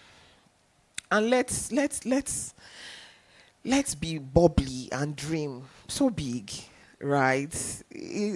People talk about mindset, and that's why people are paying a lot to coaches. What they just do is they work on your mind. Right? They just work on your mind. They're not going to do anything for you, right? People that have been investing in real estate, I also, because I have that experience with wealth management, and I've seen it work so beautifully. I mean, people with portfolio in billions, there's a reason why they're using wealth advisors and wealth managers. Right, on the long run, yes, they earn a percentage, but it helps you. Like, they are rearranging your portfolio. I've seen people say, they will come and if someone says, some people would have invested, a lot of women, I say would have invested culturally in real estate. So they have this huge house come from before someone says, why are you mentioning my time? Maybe in somewhere, I don't know if you know where, the place called Omo in Ijebu, that's not, and the place is big. Just laying there, and then they are, servicing. They have like 8 people living there, servicing the place, and they are talking about it, just stomping that, I have real estate, and that place is actually depreciating.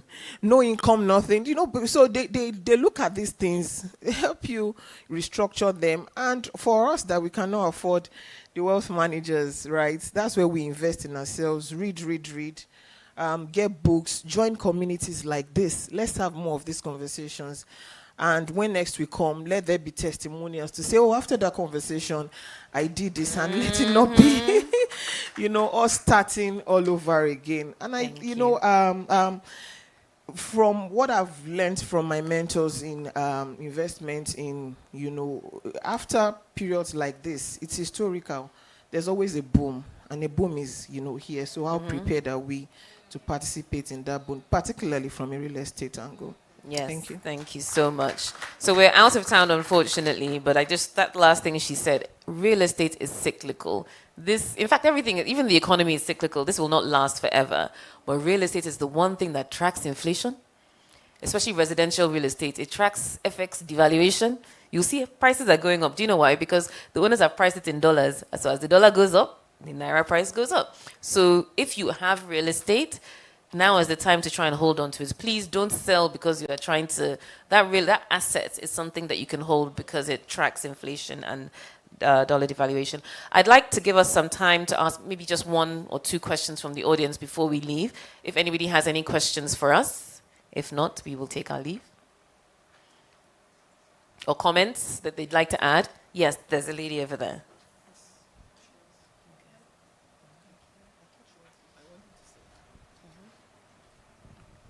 Thank you, ma'am, and good morning, everyone. Thank you so much for your contributions today. My question is for you, ma'am. You spoke about, starting farming, and then, that you're the first food supply company to go into sorbitol. That's just, I'm just amazed. So why sorbitol about it? And you started so long ago, so it's really interesting. Actually, we were producing food-grade starch before and supplying companies like Unilever, like Nestle. And during that interaction, the information got out that there's a need for this, and it's actually imported. And, first mover advantage. Now, to import those things, you have to pay in foreign exchange. So investing then now has made it a bit easier. and it's paying off now because you can actually sell it at a competitive price. And those who need to import will know that it's better to buy from you than to change FX to bring it in. So, you have to be part of your market, your customers, and more of networking, because it's not an information that drops on your laps just like that. But when you interact, go for cocktails, discuss, it's informally, those kind of information drops from customers during the customer sessions that you have. Thank you very much. And thank you very much to our amazing panelists for really insightful discussions. I wish we had more time, but our time has been well spent, I believe. Okay. Thank you. Yes. But they're telling me that we need to... Okay. Yes.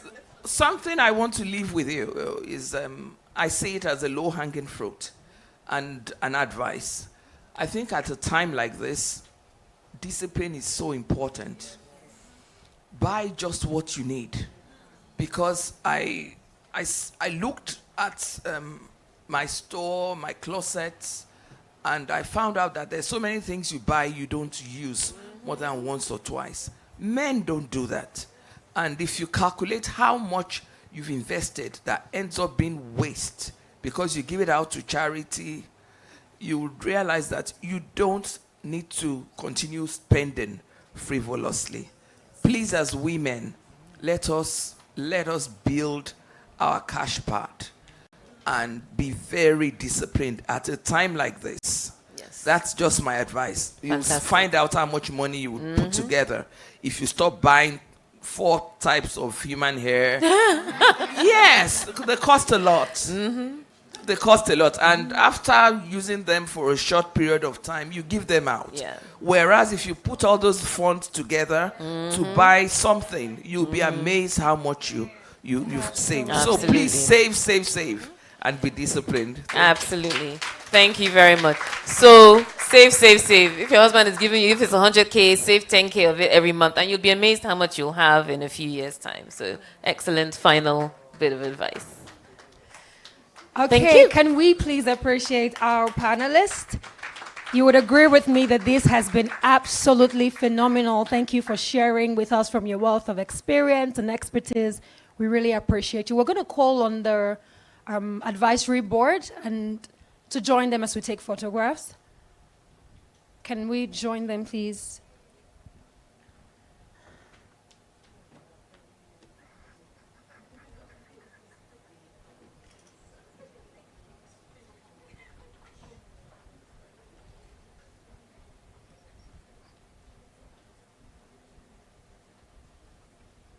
Another round of applause for them. Has this been worthwhile? Has this been super impactful?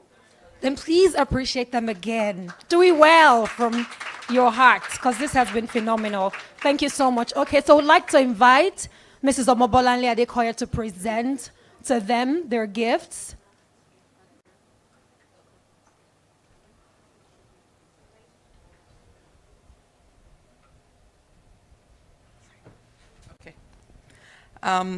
On behalf of the advisory board of WWR, we would like to present some gifts to you. I mean, it's been a phenomenal panelist session. It's not just about real estate, but it's also life skills. Do we agree? About life skills and things and how we can learn from it. So I'm hoping that there's a call to action there. So let's make sure that we're not just listening, but we're actually taking action. So thank you very much. We don't take it for granted. Oh, sorry.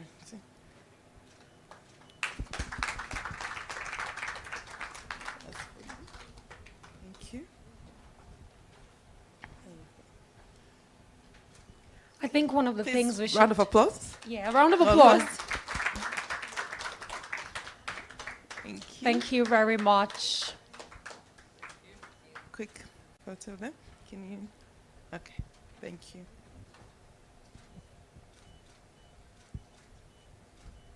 Thank you very much. After you. Thank you so much. Can we applaud them as they return to their seats? I think one of the things that we should do when we come next year is to begin to ask everyone, so what did you do with the knowledge you gained from the previous year? I'm tempted to ask, if you were here last year, let me see you. So how many properties do you have now? What have you done? No, really, we need to be intentional about taking action steps and not just coming year after year to just hear the insightful, the beautiful things that they share with us. So we appreciate them. Thank you. So at this juncture, we're going to go into the first plenary session. And then I saw Mrs. A, hailing the speaker that said, prepare the future generations, because that's what her conversation is going to be covering. So the first plenary session is going to be on knowledge to action, preserving wealth through generations. And I'm excited to invite upstage Mrs. Tosin Ajose. I'm just going to read her profile real quick. Tosin is a highly respected advisor and business leader known for her commercial acumen and expertise in unearthing acquisition risk. She heads a leading tech-driven law firm in Nigeria, excelling in over 50 M&A transactions across various industries, including energy, mining, and healthcare. Recognized for her contributions, Tosin received the 2023 Real Estate Woman of the Year Award in Nigeria and the 2018 Africa Woman in Real Estate Award from API South Africa. She's also a member of key economic and infrastructure committees, including the UN Economic Commission for Africa. Tosin played a pivotal role in Nigeria's housing finance overhaul and has led her firm Deal HQ Partners to achieve global recognition. Additionally, she's an adjunct faculty member, a board member of multiple organizations, and a columnist for Business Day Nigeria and Nairametrics, where she writes on leadership for entrepreneurs and startups. Can we please make welcome Mrs. Tosin Ajose? Wow. Is it afternoon? Wow. I can't believe we've listened to so many insightful presentations and it's still morning. This is a day very well spent. I hope you all agree with me. Good morning again, everyone. My name is Tosin Ajose, and I'm really very excited to be here. We had a very important person in our midst earlier. I think we missed recognizing her. We had Mrs. Bisi Adeyemi, who's the chair of WIMBIS.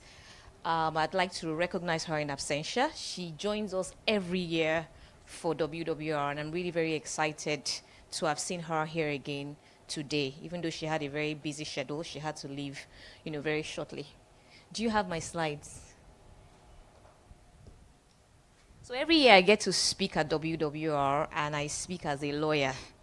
But this year, I don't want to speak as a lawyer. I want to speak from my heart. Am I permitted to do that? Fantastic.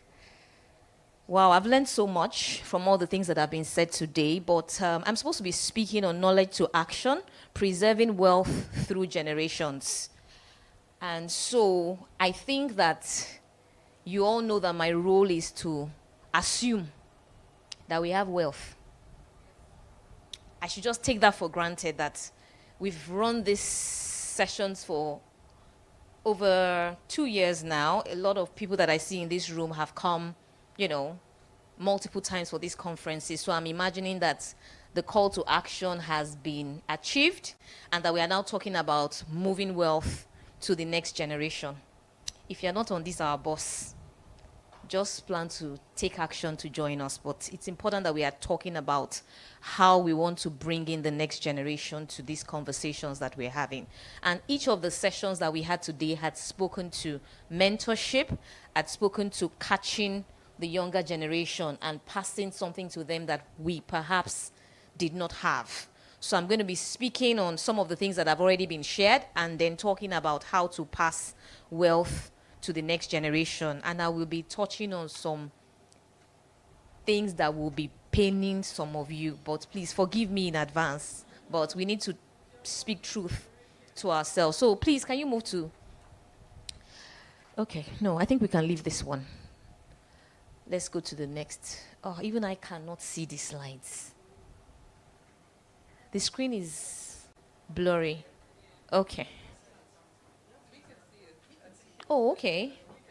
Okay, maybe because I am too close. Okay. So if you don't mind, I'll just walk around. You know I'm a teacher, so I'm very comfortable to move around the room. Okay, so I just wanted to talk about some of the information that we've heard, today, some data about what's happening in the global wealth space. I'm looking at Global Wealth Index. So, I was reading an article. I think it was no,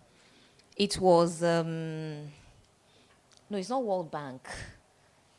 Sorry, I can't remember. If I remember, I will speak about it. And it was summarizing where we are in terms of Global Wealth Index. And one of the things that they said is that we are 134 years away from achieving wealth parity.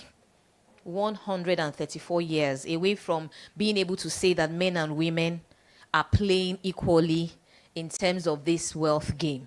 Okay? Africa is 7 generations away from wealth parity. So assume that you are first generation, your children, then your children's children, your children's children's children, children's children's children's children, and all the way to, you know how the Bible sometimes says, all the way to the 4th generation, 5th generation. So this one is all the way to the 7th generation.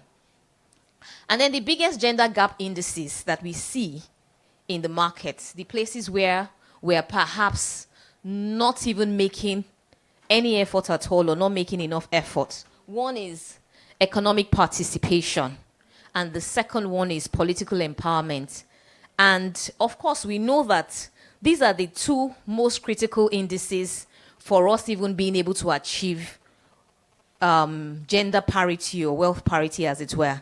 So are we playing strong in the economic game, or we are leaving the game to the men? We're not playing strongly there. And then political empowerment, of course, we heard the numbers from Ms. to the video. You just need to go and listen. I learned so much. And she touched some sticky nerves as well. So I really, really recommend that you go and listen to Ms. Candy Johnson's presentation this morning. So there's some good news. We've made some progress. And we're told that women now control 32% of global wealth, but global wealth. Very few. So even within the women's circle, there's no parity. They are the ones that have, and the rest of them that don't have. Me, I'm part of the people that have.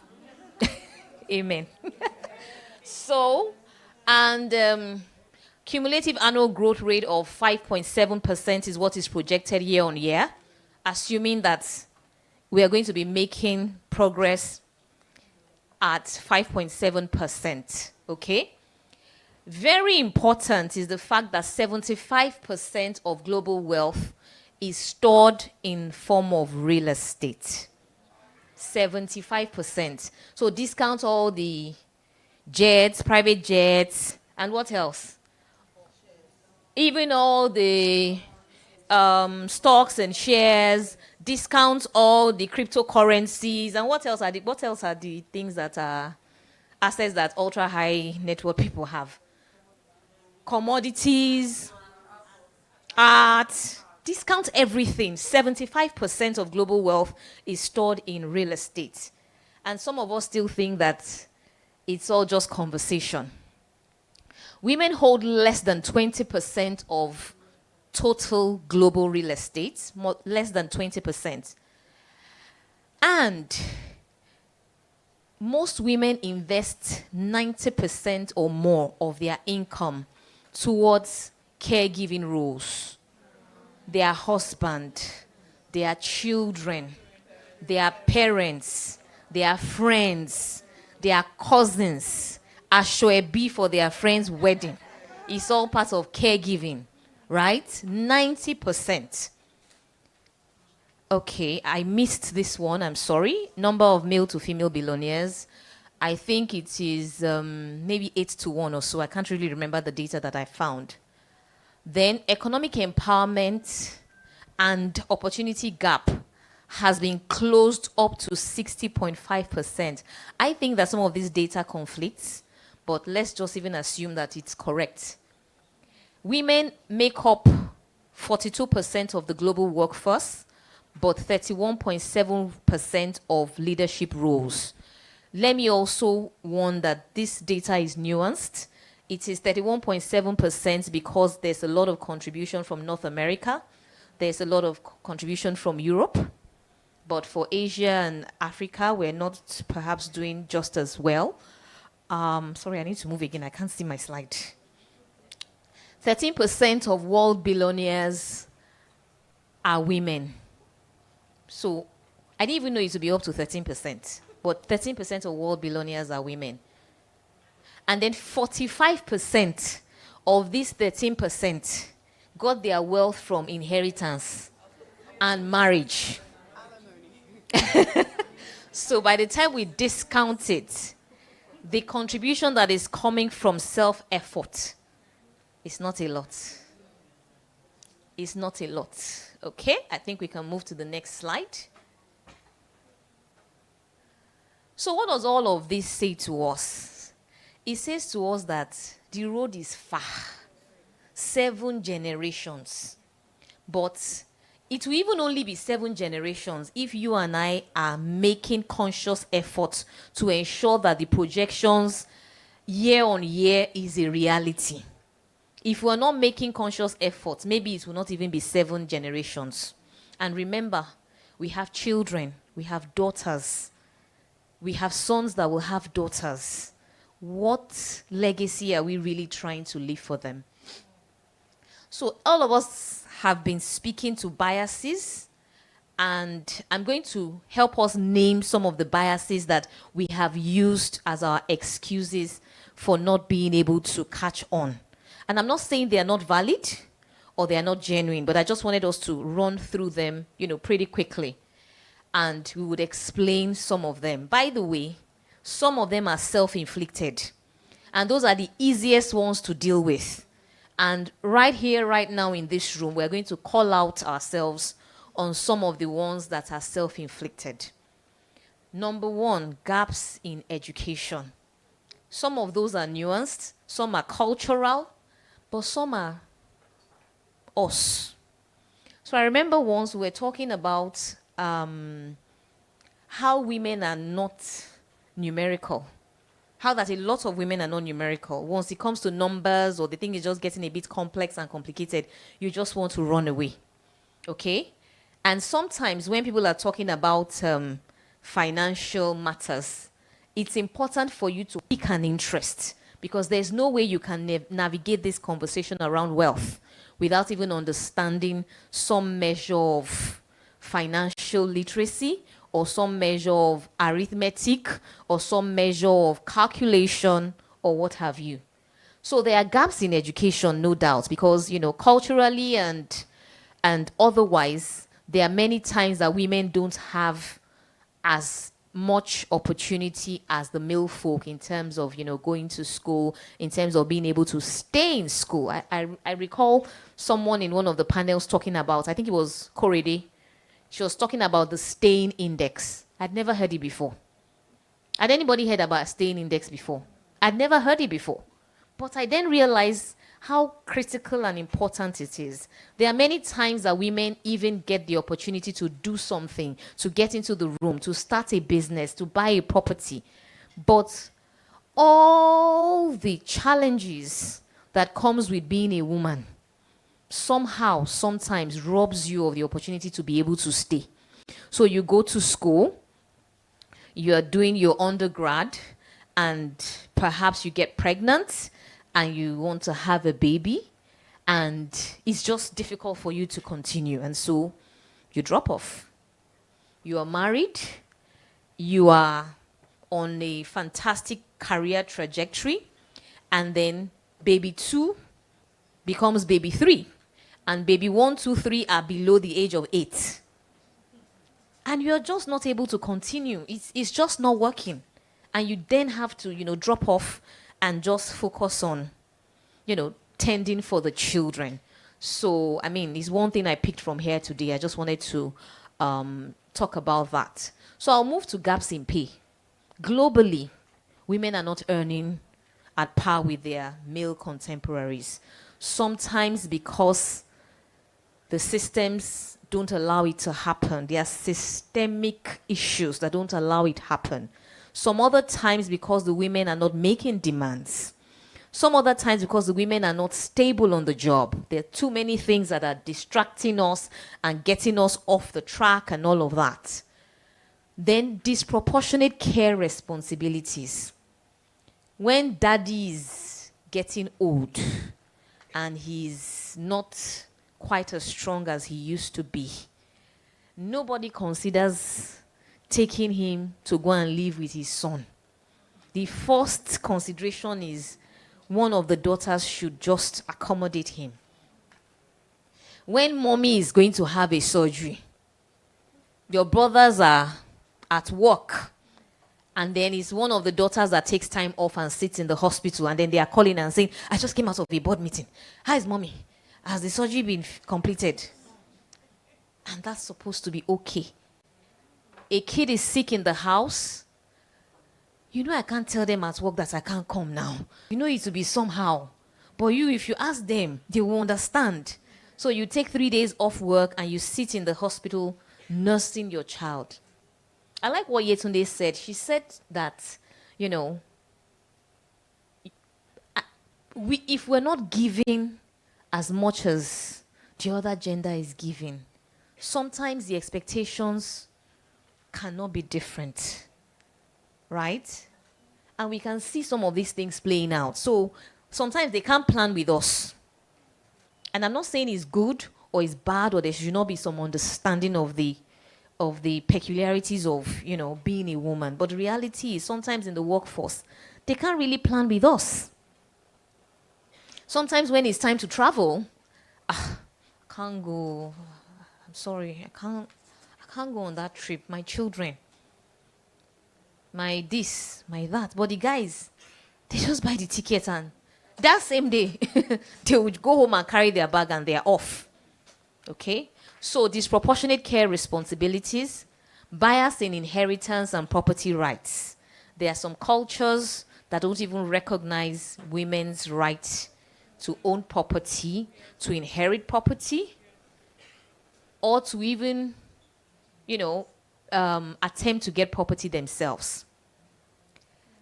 The keynote spoke a lot about political participation and the fact that if men are the ones taking decisions that impact women, we cannot expect any outcome other than the fact that it's tilting towards their favor because that's what they understand. Sometimes it's not even deliberate. Gender data gap. Nobody is really tracking issues relating to women or how things or decisions or policies impact women. Maybe people like Harvest that are now, playing in that space are aggregating data, but is that data available to guide policy making at the highest levels? Are we collaborating with data repositories and making some of this information available to them? Some of the discussions in this room, where does it end? Does it end here? Does the white paper go to some ministry somewhere? Does somebody do something with the information that is provided? So gender data gap is a very big issue. We don't even talk about it much. Systemic discrimination. That is the one that is not very, it's unspoken, but it's there. Is very visible. In fact, extremely tangible, but we're not talking about it. And some of us know some of these things. Sometimes it's in the little conversations that we have. Sometimes you go for meetings as a woman, entrepreneur, and somebody's going to tell you, but your husband is feeding you now. Why are you so aggressive? Yes. Yes, people are testifying. They will tell you that why are you so aggressive? Say, why are you still here at 11 o'clock? Where are your children? And your male counterparts are there. And they say, why are you here?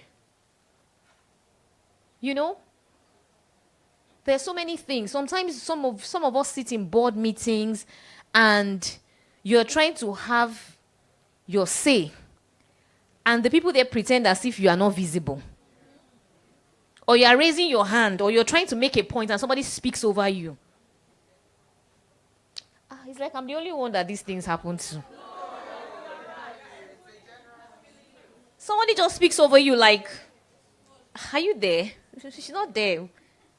You know, these things happen to the best and the biggest of women. And it's not even an African thing alone. It's not. Then risk aversion. These ones are the ones that we do to ourselves. Sometimes we are just afraid to venture.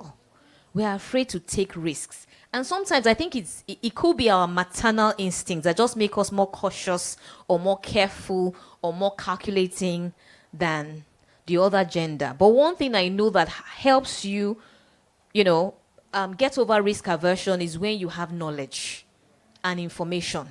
It's easier for you to navigate the unknown. But many times, women, there are too many unknowns for us. There are too many things we don't know. There are just too many things we don't know. And sometimes in the community of women, when we are together, the things we talk about, irrelevancies, the human hair, the salon, the children's competition, all of these things, somebody's wedding, the ashwebi, the this and the that. When the men come together, they won't live there without trying to score a commercial point. When they see themselves, they are looking for, what can I ask this lady for? Who is she? As they enter a room, they've profiled everybody. Some of you will live here without meeting one person.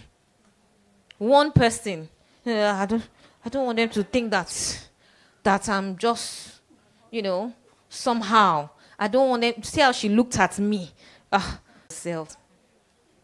Right? Sometimes we're too scared to venture. I remember once I was developing a pitch deck for something. We're trying to raise money for something. And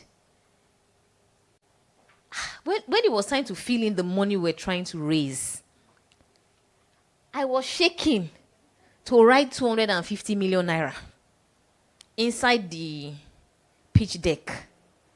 And there are 19-year-olds, 21-year-olds that are raising $1 billion, $1 million, over an idea that they have not even thought through. That doesn't even make sense. That will almost evidently fail. But the confidence and the courage with which they will write it, without even thinking about it. But you are thinking, how will I say it? What will I say? What if they ask me? What if they say it? What if they didn't say it? What if they look at me? What if they... Just write it. So I had to tell myself, and sometimes we need to school ourselves every morning as you wake up and say, what am I demanding from today? And just have that confidence to say, it's fine. Even if it doesn't work, at least let me try. Let me try. Sometimes there are self-imposed biases and mindsets. Don't let me go there. They'll just look at me somehow. I don't really, this interest rate thing, I cannot even understand it. And then you just dump it. I remember the first time I wanted to take a mortgage. By the way, I've been working in that industry for many, many years. But me, when I wanted to take a mortgage, by the time they sent me all the documents, I just confused.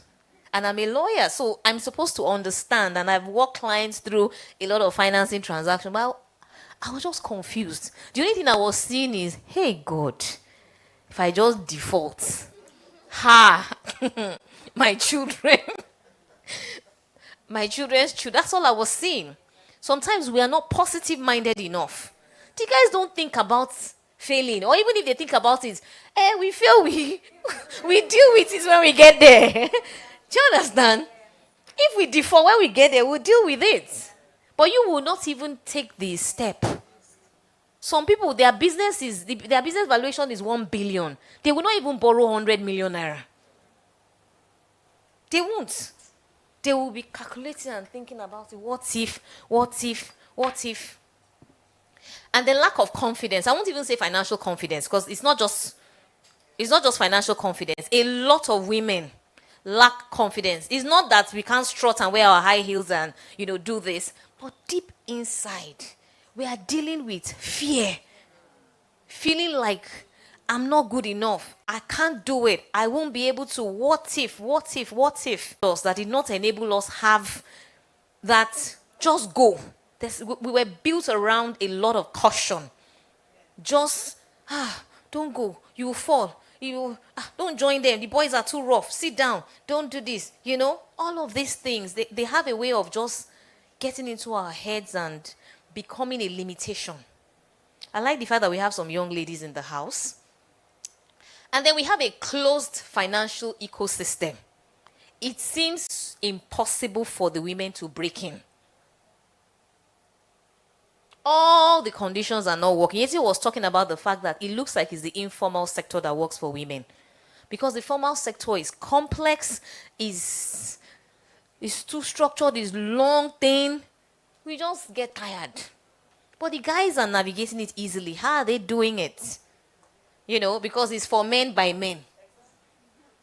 But guess what? There are women within those systems. And the question is, what are the women doing? How many of us are carrying our gender lenses every day into the things that we are doing so that we are enabling other women come in, benefit, speak to the issues, and contribute to our quota, looking out for the women? Please, can we move to my next slide? I hope I'm walking to time. So these are just a few thoughts that I have about how we can deal with some of the biases, particularly the ones that are systemic, the ones that are self-imposed, cultural, historical, and the ones that are unconscious. It's good for us to focus on what we can change.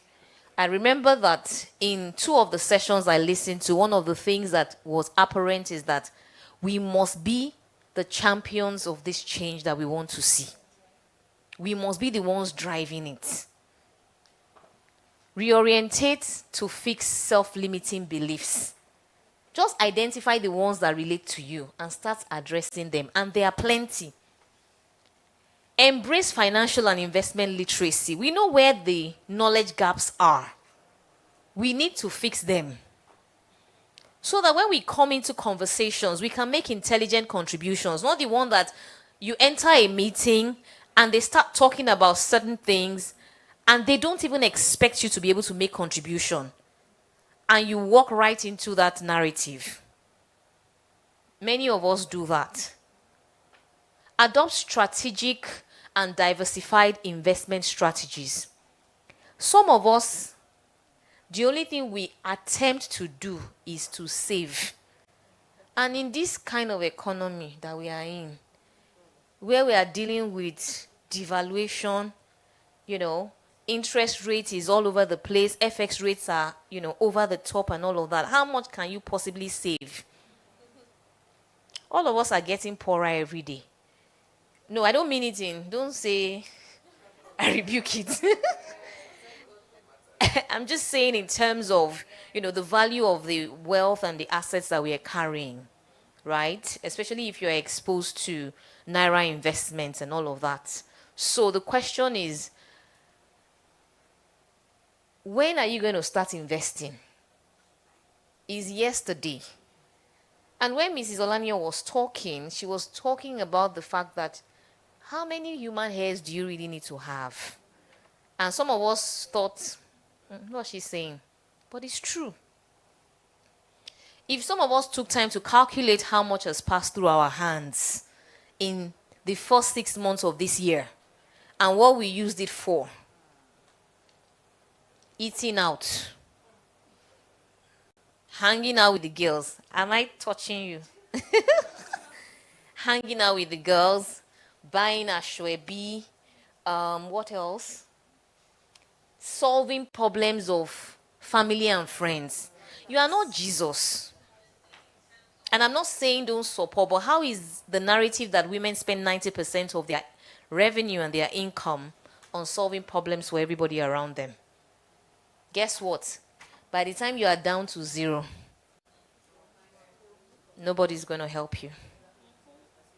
So you need to even build a sustainable strategy that allows you be in a position to continue to help those people by making sure that you put things aside to continue to meet your needs today and in the future.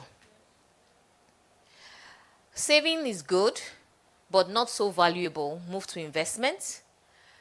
Financial planning is critical to take full control of your financial future. Do you even know how much you spend? Do you even know how much comes in for you from all the different sources that you have? Do you budget? Do you plan?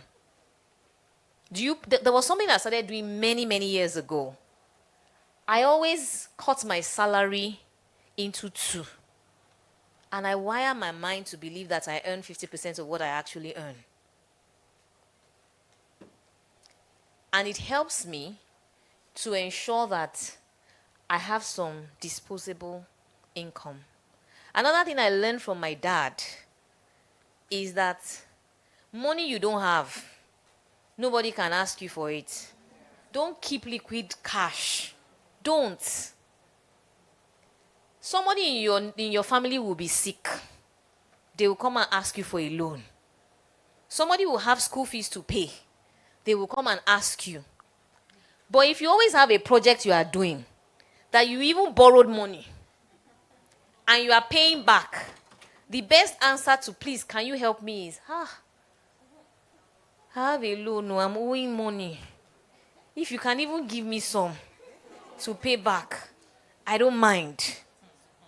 And it's not a lie, because you don't have. But if the money is sitting in your account, guess what?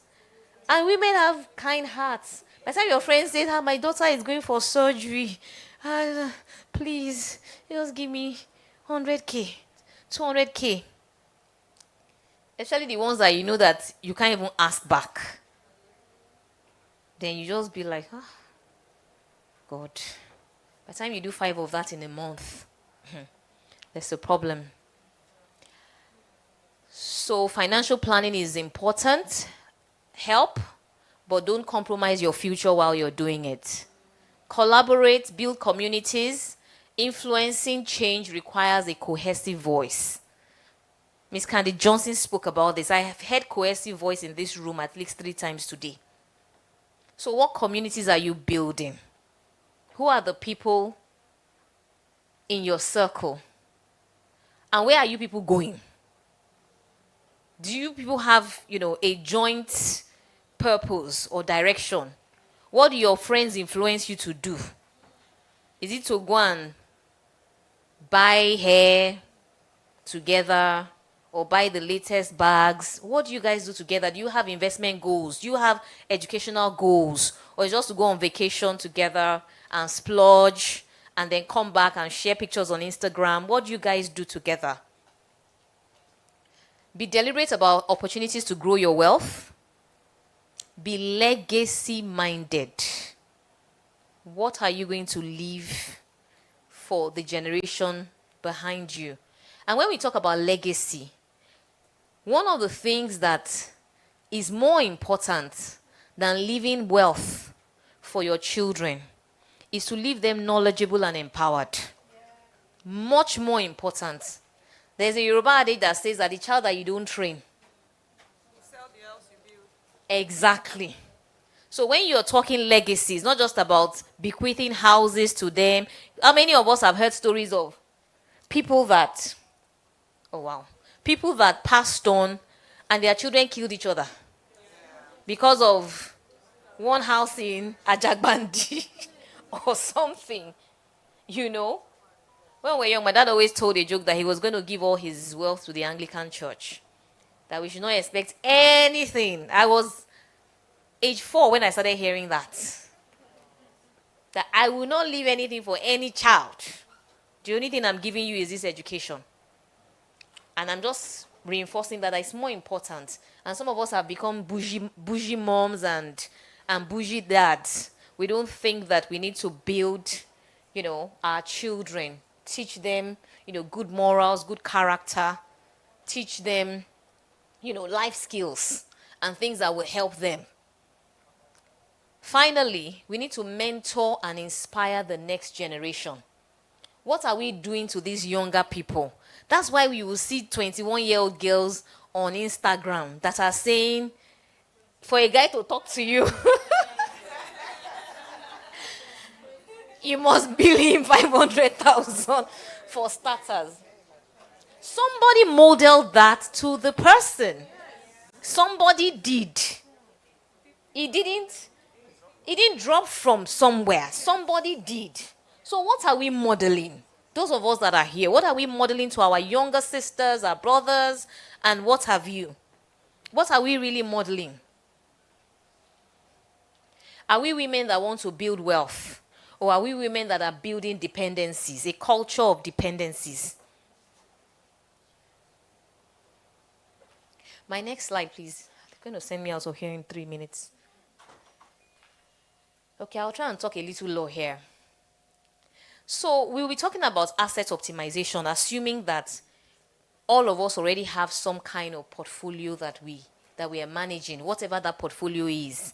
And, like someone said today, please just start your journey to investing today. It doesn't have to be premium. It doesn't have to be anything, out of this place. But on a consistent basis, put something aside and invest in valuable assets that would appreciate over time. Whatever that is. Again, knowledge is important. You need to start having interest in information that is financial. Don't run away. Some women have never read a newspaper before. Don't run away.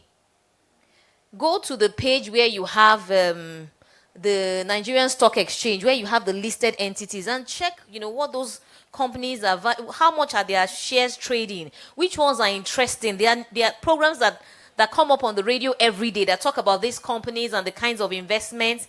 We have investment people in the house. You can, speak to some of them, in the course of, I won't name them, but if you attempted to meet people in this room, you will know that some big investment gurus are in this room. So understand asset classes, look for opportunities to invest. Particularly, we are here talking about real estate. All my friends know me. I'm always talking about, have you bought your house? You can. Buy land, buy something, buy somewhere. It doesn't have to be Lekki or Ikoyi or wherever. Buy a plot in your village. It's fine. Buy a shop somewhere. It's fine. Buy something small somewhere. Just make sure that you have enough information to understand the risks around that investment so that you don't also lose money. But do something with your money. Don't let your account always have money that is waiting for people to come and beg you and borrow and all of that. Asset diversification, very important. Spread investments across different asset classes, different sectors, and different geographies. Buy something in your village. You can buy some stocks. You can buy, you can co-invest with your friends. You guys can do something together, right? So it's important to ensure that your asset is diversified. Why? Because of risk, right? So that even if this one is not doing so well, something else in your portfolio can cover for it during the period. When you have real estate, one of the things that people don't know is that it's not enough to just buy and live in. Having a strategy for managing it is also very important so that it remains optimal and you can preserve value. So some of you know that maybe your parents had a pool of real estate and after they passed on, you've not really had the time or the resources to manage it. And after a while, the tenants stop paying, then you are looking for someone to help you collect money from them, and then everything just goes downhill from there.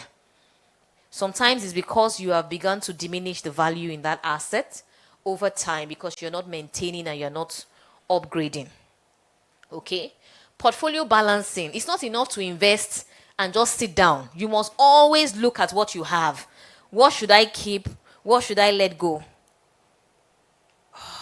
Okay.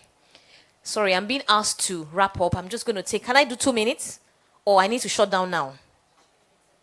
Okay. So, always ask yourself, review the portfolio to take strategic decisions. Do I need to change use? Do we need to reprice the rent? How do we maintain optimal value? Is it time to sell? What are the options that you have? And what is fueling that decision to keep it? Risk management. The fact that you bought property does not mean that it's not susceptible to risk. Sometimes you bought in a location, you will not even know when encroachment has happened. For those of you that buy land, you don't go there anymore, you don't do anything, you're just keeping it there and thinking that one jolly good day when I want to build, I will go there.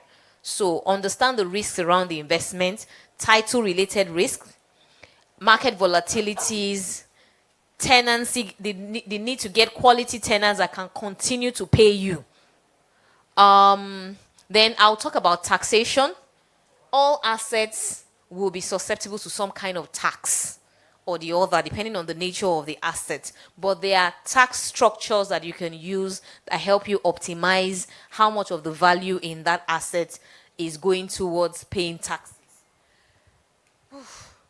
Just change my slide. But I need to go now. We have a speaker that is virtual, and she has a target timeline when she needs to leave. If there's still time, I can continue, but I'm being prompted to stop now. Thank you very much, everyone.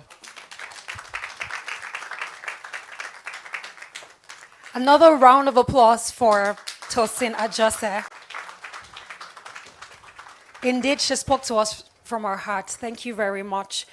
We're fast spent on time, so we're just going to go right into the second plenary session, titled Redefining Wealth Parity and Inclusion, Mentoring a Ready Generation. And I am excited to invite the managing partner of Catalyst Realty Solutions. Chinwe Ajene-Sagna is a trusted advisor and board executive with over 20 years of experience in real assets and property management, operating at C-suite levels across the US, France, and Africa. She's the founder and managing partner of Catalyst Realty Solutions, CSR, and an adjunct faculty member in the strategy department at Lagos Business School. With over 14 years at JLL, she led West Africa operations and was group head of business development Africa for Rendezvous, Africa's largest private city developer. Chinwe sits on the global advisory board of the Harvard Business School Africa and the boards of Alpha Mid Group, Africa Works, Cecil Global, and Africa PropTech Forum, and IFC Edge Experts and Emirates. She holds an MBA from Harvard Business School and a BA from Dartmouth College. Chinwe is fluent in French, learning Arabic, and enjoys traveling and golf. Her extensive experience and strategic insights have made her a key figure in the real estate and property management industry. Can we please make welcome this phenomenal woman, Chinwe Ajene-Sagna? Hello. Sorry, can you hear me? Yes, please. Okay, excellent. Well, thank you so much for inviting me for this. I'm so excited. I'm sorry I couldn't be there in person when the dates got moved. Unfortunately, I wasn't able to reschedule, but I'm so delighted to have this opportunity to speak to you. I do have some slides to share. So let me go ahead and share my screen. And please just confirm once you are able to see it. Are you able to see my screen? Yes, yes. Okay, excellent.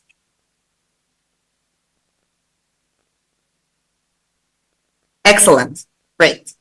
So I'm going to dive right into it because I know we are running a bit out of time. So I've really enjoyed a lot of the speakers so far.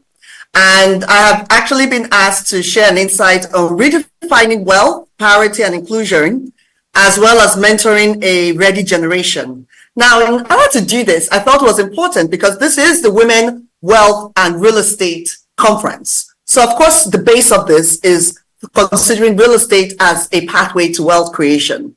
And so with that, the very first question I had is, why real estate? Why should we care? And I dug this up. And I'll pause here for a quick second. Andrew Carnegie who was arguably he was the wealthiest man during his time. And I looked up recent statistics. Actually, according to statistics, if he was still alive, his wealth accumulation would still have kept him at that position as the wealthiest man in the world at 390 billion is what he would have been worth, even in today's dollars. He said 90% of all billionaires become so through owning real estate. And he was a railroad magnate as well as oil wells. But this is what he said. And why did he say so? Well, his very first deal in railway, he achieved this by mortgaging his house. That was how he was able to raise financing for his very first deal. So if the wealthiest man in the world, who arguably to today would still be considered the wealthiest man, has a strong position regarding real estate, what should the rest of all do? Now, a little bit about real estate, which I thank a number of my panelists, especially the panels just before me, plenary session just before me talked about, and I think Sir Joseph. Some of the key characteristics of real estate, it's a liquid asset, so it's lengthy, it's a long-term play, and it does sometimes require some initial capital outlay. But the most important thing I want to bring your attention to is the third piece. You're able to obtain returns in two ways, from asset appreciation and from yields. It means your money can work for you while you sleep, and nothing beats that. Asset appreciation, one of the panelists spoke earlier, how she was able to buy even land at 30,000 and sold it for millions a couple of years later. It's because real estate is all about a compounding game. My daughter, who is 17, already knows this because I keep hammering it in her head. It's a compounding game. You're using time to work for you. And so you're able to buy real estate, and it doesn't matter what size. Of course, location matters, but even the smallest amount of real estate, starting early, taking advantage of the compounding game and using time to your benefit allows you, and depending on which kind of assets you gain, allows you to appreciate in value and gain from that appreciation, as well as yield, especially if it's of rental income. Or in the case of farming, and we've talked about culture, even if you own the land, you can get some money from leasing the land. So this allows you, and this is what one of the key benefits of real estate is. Now, benefits of real estate assets versus other assets, and a number of our panelists have spoken about this. One is it's a tangible asset. You can see it, it's collateral. It means down the road, you can go to the bank, you can lease it, you can rent it, you can borrow against it. It's a hard cash collateral. Diversification. Yes, one of the things we talked about is women have savings accounts. You have loans. Well, if you want to diversify your asset category, real estate is one of those. Control, you're able to exercise significant control over this asset class. You yourself can be the property manager, as I just talked about earlier, the importance of being able to manage your asset effectively. Well, with real estate, you can be the one to control, or you can hand it out to somebody else, but at least you have that option to be able to control versus, stocks and bonds where you may not understand. Clearly, I'm biased in one favor of assets, but I have other asset classes. But that's one of the benefits I would say of real estate is you can control and make decisions. It's a hedge against inflation. You can leverage. That's exactly what Carnegie did, was to leverage his assets to allow him to be able to invest in railway. But most recently, just yesterday, actually, talking about mothers, I was watching on Instagram Tiger Woods, and he was almost in tears talking about his parents.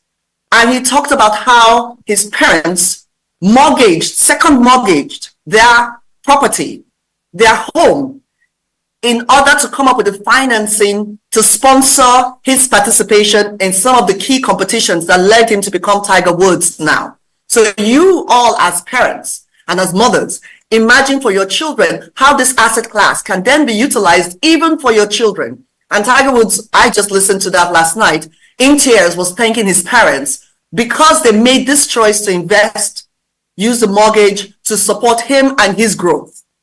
There are clearly tax advantages, and in certain countries or certain areas, they're first-time tax home buyers. You can get benefits from that. Clearly, you can generate income from leasing your property, especially if your rental yields, but even like as I mentioned, in terms of agriculture, you can lease that asset. And then the potential for appreciation, which is major. So for all the young ladies and women around us, a key benefit is buying, it doesn't matter where. And I was listening to Deborah, a good friend of mine earlier, she talked about the extension that's going all the way to Epe. One of the projects I worked on when I was with Rendeavor was the Alaro, all the way in Lekki Free Trade Zone. And it's amazing. And I did actually speak to Gaia women, a number of Rising Tide women, several women, about the potential of investing because of appreciation. And at that time, the Dangote refinery hadn't even broken ground, hadn't come up yet, or the road all the way through. So I can imagine for the women who invested, the appreciation value of that asset is what they're looking into. It's a long-term gain. And so these, of course, sort of highlights some of the other benefits: investments, high returns, rental income, you can hedge against inflation. We talked about control, tax benefits, and diversification. So now, with that background, let's dive into the reason I've been asked to participate on this. And I'm going to put my time because I want to make sure I'm respecting your time as well. So defining gender parity and inclusion. And so what we're talking about is all about gender equality. Look, if we are trying to invest in real estate, we've talked about that it's a long-term investment. We've talked about that you do need some upfront cash to be able to participate in this asset category or class. It means we then need to be able to have access to this financing. But what exactly is the reality that we're dealing with? And what are the hindrances we as women are currently facing? So I wanted to highlight, and I think Tosin earlier speaker did highlight some of these challenges, but I want to throw out some startling statistics in front of you.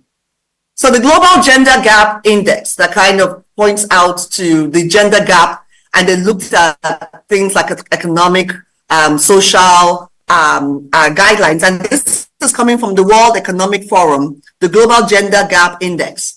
What did they state? Well, Sub-Saharan Africa, it's about 67.8% in terms of our gender gap. And we're only above the Middle East and Southeast Asia. Now, let's look at this, which is this is more startling for me. For 2022, women in leadership roles by industry, the only two barely industries where there's some level of parity includes the nonprofit world and education. All other industry and sectors types, we are below, and in some cases, extremely below. Look at real estate. In real estate, we're at 29% of women in leadership roles in the real estate space. How are we as women going to participate effectively in the real estate space if only 29% of the leaders in real estate and hence are women? Because we benefit, at least I believe myself, speaking about myself, but also in general, there's nothing better. One of the greatest motivational factors we all have as human beings is able to see people like ourselves in leadership positions. It's one of the reasons why I respect and value every opportunity to speak and share knowledge with other mentees or other women, because I have benefited. It's important that we are able to see ourselves in leaders, because that automatically already breaks a glass ceiling for us. Can you imagine how can we achieve that if only 29% of leadership in real estate is women? And then you can look at the rest: agriculture, 23%, energy, manufacturing, infrastructure at 16%. You can now see some of the challenges we women are facing. Now, the share of women hired into leadership is even more dismal. And sorry, I have to move this slightly because I can't see what it says. We're 33%. 33% globally of women hired into leadership. 33% of people hired into leadership per year are women, 33%. So when we're talking about the gender gap, we have a lot to achieve. There's still a long pathway to be able to get to that point of equality. And I always love to share insights. So this is Ruth Bader Ginsburg. Unfortunately, she's late now, but she used to be, I think she was the only sitting female U.S. Supreme Court justice. And I love this, and she's a fiery woman. You have to listen to her. But she said this: I'm sometimes asked, when will there be enough And that's when would there be enough women? When is it enough to talk about women in leadership? When would it be enough for women to be in power? Is this? My answer is 9. And people, but there have been men and nobody ever raised a question about that. Why? Because in the US Supreme Court, the Supreme Court is 9 people. And historically, they are men. And so when she's asked this question, she's like, why are we raising eyebrows? Why can't there be 9 women? That's when you can consider that equality has been met, is when actually gender no longer becomes an issue. Why? Because there's such equality that the same number of men versus the same number of women can occur. And the fact that it raises eyebrows that she mentions this tells you gender equality is still a major issue. So what exactly are the factors that are causing this gender parity and inclusion? So, and I will run through some of them aware of, and then delve in greater detail. So the historical context we are all aware of. If we think about colonialism and the fact that really for Africa, we are still stewing and dealing with the effects of colonization. Land dispossession, the resources were extracted, and the economic structures were designed to support our economic power, economic direction of the colonizing factors. Now, this always comes up and it always amuses me. I won't say amuses me, but this comes up particularly when we're discussing sustainability, because I'm sure you all are aware of sustainability, green financing, green climate action, and the challenges that we have.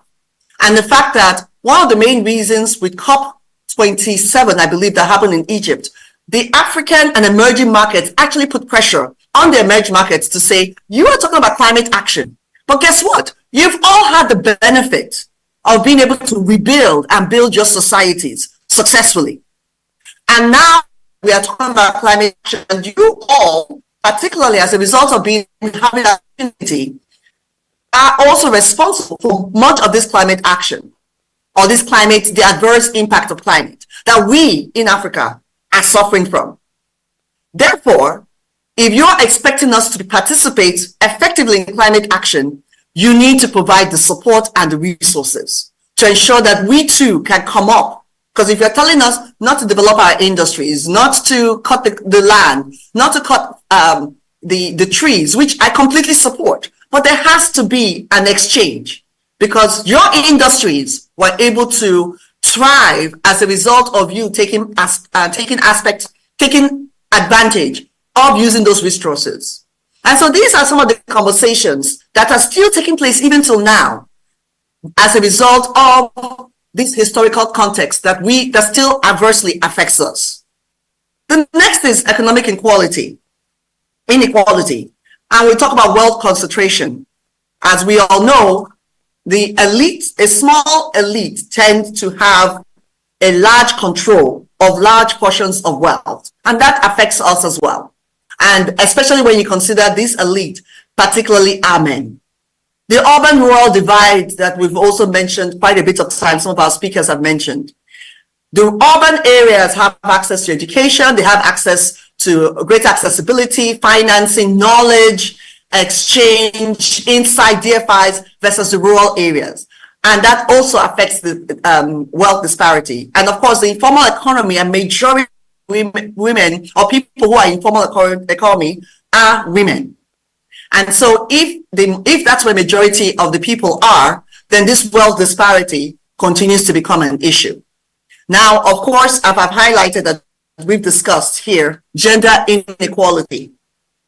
We clearly have limited access. There's a significant barrier to wealth, parity, and inclusion as a result of the gender inequality. First, there's limited access to resources.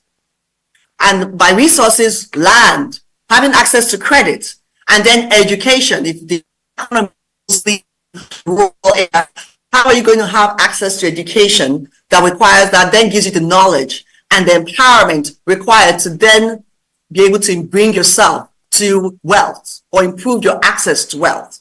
So that's a major issue. Then we also have the labor market participation, with majority of the labor market of women in the low-paying informal job economy. Already, it's one of the reasons and the factors leading to this disparity. And then, of course, legal barriers. I actually spent quite a bit of time between Cairo and Nigeria. And so I was shocked when I was trying to open a bank account and I was asked in Cairo to bring my marriage certificate. I was floored. Of course, I raised hell. I was like, excuse me? And I was opening an account because I'm a partner in a firm there. And in addition, with opening the firm with the gentleman, there was no issue. But when I was trying to open my own personal account, even with all my qualifications and the fact that I already opened a company account, the first question was, please bring your marriage certificates. And of course, I had to fight them on that. But needless to say, it took me months. I finally opened it.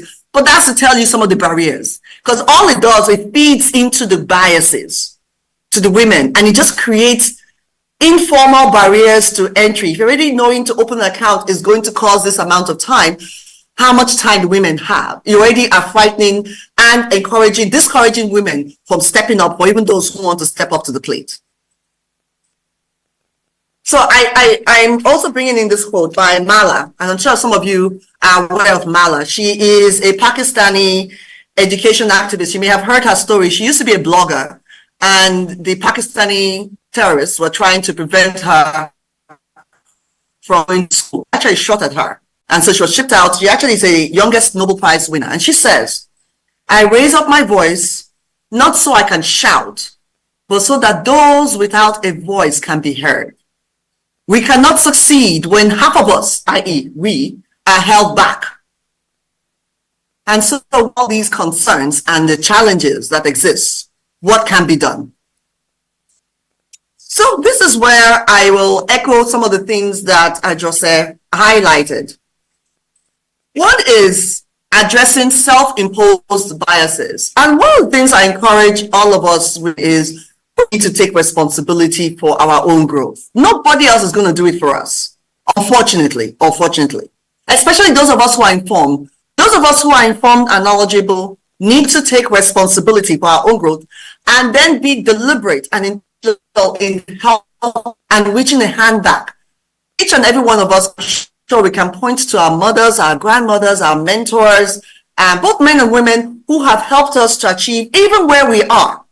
No matter how small the gain may be, the fact that you are even alive breathing, there is somebody responsible for that. And so by taking responsibility for your own growth and empowerment, that's the fact addressing some of these self-imposed biases. So for example, under the awareness and education, self-awareness programs. I loved when I had to take notes. I just said, get over yourself. Tosin said, get over yourself. And that's true. Stop thinking so highly about yourself. And that's where humility kicks in. There's always someone smarter. And in Nigeria, with the Instagram and all the rest, always someone prettier, someone has a better bag, but in the space that we're in here, talking about wealth creation, there's always someone smarter. Humbly reach out to them and learn, ask questions, engage, be aware, participate in the training sessions. And I applaud each and every one of you for coming in here and having and engaging. And I encourage you to take on the challenge that I think I just said earlier. Reach out to each person next to you. Who are they? What do they do? Take their card. Have lunch. Have meaningful lunch, dinner, tea, coffee, where you're discussing and brainstorming on ideas.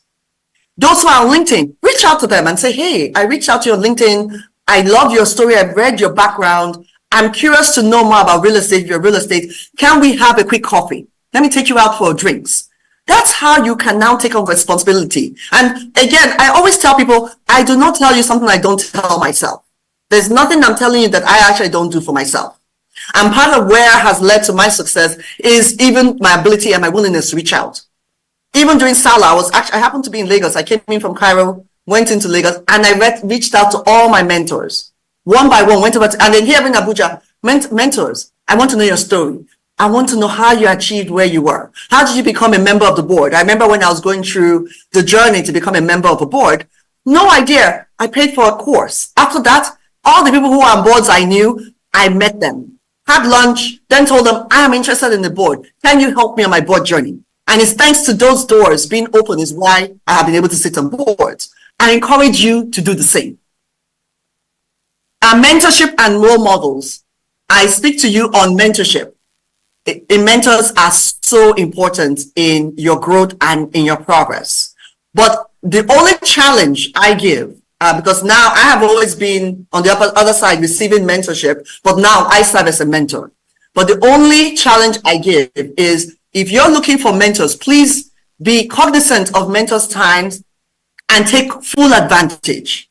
Because my only disappointment is sometimes I meet ladies who I'm willing to mentor and unfortunately they fall through the cracks. You're asking them, they come in late for meetings. You are following up, you give them tasks to do, they don't do it, and they lose out.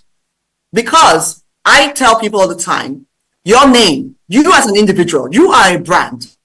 Your name is important. And if you take yourself seriously, then it means anybody that I recommend to somebody else, I am providing them my name. And each of you, I strongly encourage you to have that attitude to yourself. Take yourself that seriously. Meaning, if I say I'm coming to this meeting and if this lady gives me an opportunity, I will not let that person down, and vice versa. And that's how that growth cycle flows and encourage that growth cycle. And I think I may be running out of time. Okay, so I will be running out of time quick soon, but some of these things, but I want to really hamper on that because we're talking about mentorship. Of course, challenging cultural norms. I've written a recent case, like I said, I'm in Cairo. And one of the amazing stories I have is a lady, Yasmin. She's now the director for sustainability department at the American University of Cairo. But that opportunity came to her because the former lead thought she was amazing and reached out to her. And initially she herself was like, Chinwe, honestly, I never even thought about it for myself. Because me as a Middle Eastern woman, my plan was to marry and just settle. And so it was by her engaging, again, mentors and other advice, she was able to challenge that cultural norm and she's been extremely successful. So again, that's why the importance of education and self-awareness comes in. It's enabling you to challenge some of those cultural norms. And I'll run through the others, and I'm sure during the discussion session that I'll be able to touch a bit more on this. So overcoming some of the social limitations, the power of promoting girls' education and vocational training. Economic empowerment, we've already hampered on this. The importance of financial inclusion. Women, we tend to be risk adverse. We need to move beyond that and make our money work for us. Move beyond the savings account. Move to a situation where your money, you can go into the money market account, where if you know you're not going to be using money for 6 months, tie it into a money market account at 6%, 10% interest rate. Let your money work for you. Combating structural biases, again, policy making that goes about this and inclusive governance. So it's, again, I think that's where the power of mentorship and forming communities with other women who can help you challenge some of these structural biases or can help give you ideas, because we've all encountered this, but they've all had effects navigate. Us leveraging technology, leverage technology to gain access to as much information and education as you can. There's so many courses online. Some of them at minimal fees, some of them free. Do take advantage of these. That introspection here, maybe when you leave, you sit with yourself and say, so what are the self-limiting biases I have that I need to work on so that I can begin to take action?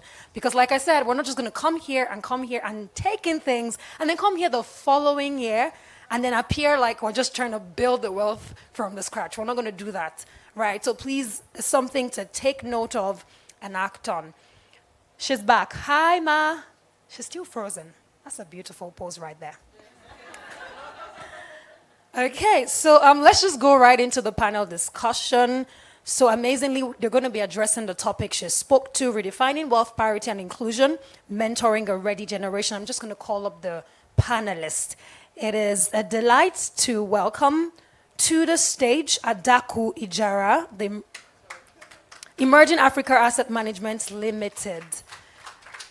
She will introduce herself exactly.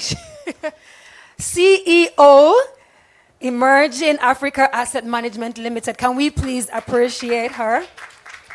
Joining her upstage. Okay, so we have two people who are virtual. So we have Uzo Oshegwe, the MD CEO of Afriland Properties PLC. Can we please put our hands together for her? And we also have our plenary speaker, Chinwe Ajenesagna, Managing Partner, Catalyst Realty Solutions. Can we please put our hands together for her again? And finally, it is an awesome delight to welcome our moderator, Bidemi Fadayomi, the Executive Board Director, UPDC PLC. Can we please put our hands together? Can we have the microphone, though? Beautiful. So please feel free to write your questions. We might not be able to take verbal questions because of the time.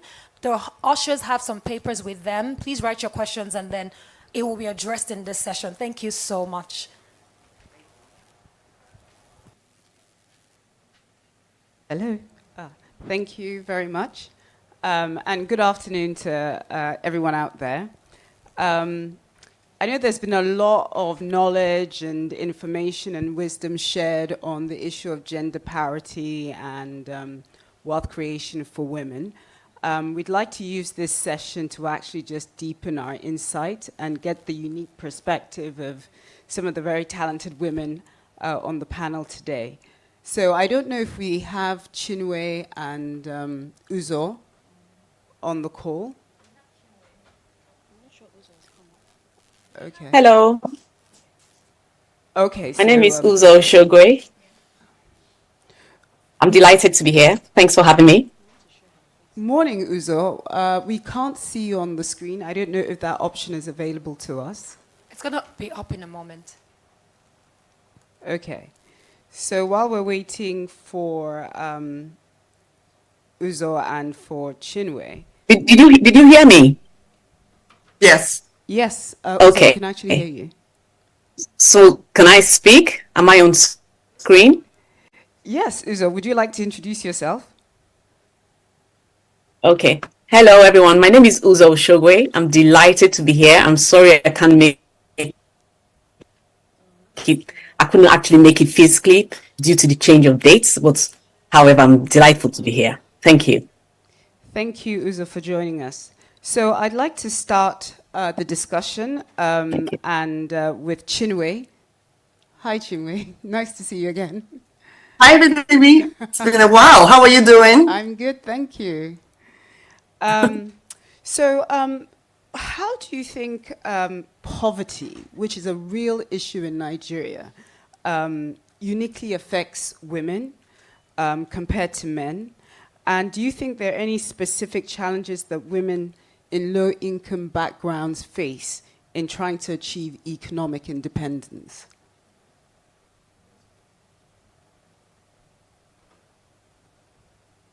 I know you're breaking off. Sorry.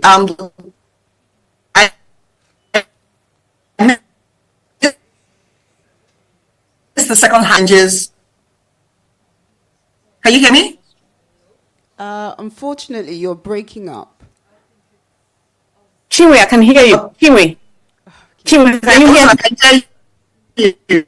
Biases, cultural biases. Of course, there's so many, and we've heard quite a number today. So I'm not going to belabor the point, right? But the truth of the matter is that there are cultural nuances, and there are those biases that actually affect, our ability to actually thrive in the workplace. And some of them, like we've talked about today, are actually self-inflicted, right? And so I tell women all the time, whenever I'm privileged to speak to women, I always tell them that we need to sit up and stand up and be counted, right? It's very important. And also, the fact that we're also talking about mentoring in this topic as well. I know that in my company, for example, I've got females on my team. I've got females, across board. And I know that at meetings, sometimes I actually send them messages as in, we haven't heard your voice. We've been in this session for 2 hours and 3 hours, and you haven't said a word. That can't be right, just to prod them. Because you find that, culturally, that whole thing about, you should be seen and not heard. Can anyone? Okay. You should be seen and not heard. So of course there are those cultural biases, and sometimes it just lives rent free in your head, in your head, right? So you've got to be very, deliberate about standing up and being counted in the workplace. Over the course of my career, I've been blessed to work with women who have actually been a platform and have enabled me, but some of us have not had that, those sorts of advantages, right? So I say that in terms of being able to approach those biases, we ourselves have to work on our, on our mental states as well. It's also important that we have enough he's for she's and she's for he and she's for she's, right? And so if you're privileged to work in an organization where you have women that are able to encourage you to put your best foot forward, I think you should also, take advantage of those sorts of, opportunities. There's a second part to your question. Yes, I think what I was trying to say is that, how do these factors affect you from the real estate perspective? Okay, so from a real estate perspective, right, there also the fact that I'm a wealth manager, right? I started my career in banking and then I've moved on to, wealth management, asset management and all of that. So I might not know real estate, but I know money, right? I know money. So from a real estate perspective, right, I find that we really do need to think about taking, advantage of the opportunities that come our way. And don't be afraid to start small. Now, there's some women that I read about 4 or 5 years ago, and I think they're absolute rock stars, right? So these Kenyan women, they live in a community somewhere called Muranga. And apparently in that community, they've got a University of Technology, domiciled there. And these women came together. The average ajo or thrift that the market women do, 100 naira a day and all that. So these women were contributing as little as 1 shilling, if you can believe it. And they put together a 102-room hostel in Muranga. 102 rooms, right? 102 rooms. These market women, very lowly paid women, they were contributing 1 shilling, and they took advantage of the opportunities, right? We've heard quite a bit about also talking to experts as well. So that's where, someone from my own background will then come in. I'm quite happy to work with, as a professional, I'm quite happy to work with women who want to get on the property ladder, but don't really know how to go about it, especially from a money standpoint, right? So I can put you on a plan, an investment plan, so that you can then begin to serve and work actively towards realizing your dream. So these women, 4 or 5 years ago, came together. And the beautiful thing about it, they were even legacy-minded. So these market women, very lowly paid women, they got professionals to help them. They put up this massive construction, 102-room hostel. And it's just right next to the University of Technology, like I mentioned. So they have ample, tenants, all year round. And the way they've structured is that they said they want to leave something for their children. So all of them with their interest in that 102-room hostels, the documentation that has been put in place for them is that if they pass, their children actually inherit their interest in that hostel, right? So these are just some of the things that I think, women need to actually work on, right? Don't be afraid to ask for help. Don't be afraid to, start small and then just work your way up the ladder. It is possible, and yes, we absolutely can own property and start doing big things, like the other gender. Thank you very much. That's very interesting. And what I got from that is that we're stronger together. Absolutely. I think that for those women who don't have the confidence to take the first step by themselves, what we need to do is find friends, families, other females that you can group together and actually start your first investment project. It's easier when you feel like you have someone else there to talk through the challenges Absolutely. with. No, that sounds really, really wise. Yeah. Uzo. Hi, Uzo. Hi, Bidemi. So going on from that, what we've just said here is that we're saying we're stronger together. Now, what are the self-imposed beliefs propagated by women towards other women that prevent us from having a more active role in the workplace? And how can we deal with these issues? Okay. Yeah, there are actually self-imposed beliefs that can hinder women's progress in the workplace. In Nigeria especially, we have cultural and societal norms ingrained in this idea that women should actually prioritize, family, over their careers. So it's family first. But I think I'm proof that you can actually do both. And this belief that we should actually be paying attention more to husband and children rather than our career kinds of leads to self-doubt and hesitation when we're talking about taking on leadership positions. Because when you look at leadership position, you're thinking that's 90% of my time in the office, and then, it starts to hinder your progress in your career. So to break this type of biases, we need to build, I always say this, you need to build a support network. First one is the home front support system that keeps away that distraction you always get when you're in the office and you're staying late. So if you have, it could be family, it could be a house help, who's like family, who would, keep an eye on the children while you are in the boardroom, that deters that distraction that you would otherwise feel if you didn't have this support system at home. And then there's also building a support network, which will also help you, and that network could actually entail mentors. I've always kind of benefited being a mentor and even a mentee, because when I have this mentor-mentee relationship, I learn quite a lot from them as well, because you see yourself in them and you're able to give them advice on how to grow. And most of the time, young girls will ask me, how come you've been able to, balance home life and work life? And it's because of these different systems that you've had growing up in your career. I know, yes, some of our earlier speakers have talked about lack of female mentors.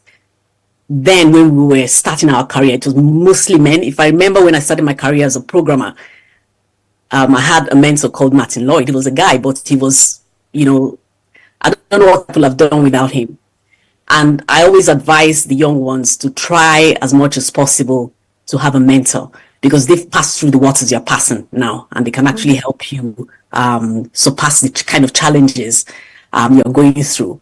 Another thing, because I talked about when people keep pushing family in your face, saying, what are you still? I think one of the speakers talked about, being in the boardroom or being at work really late, and somebody is saying, why are you still here? Why aren't you at home?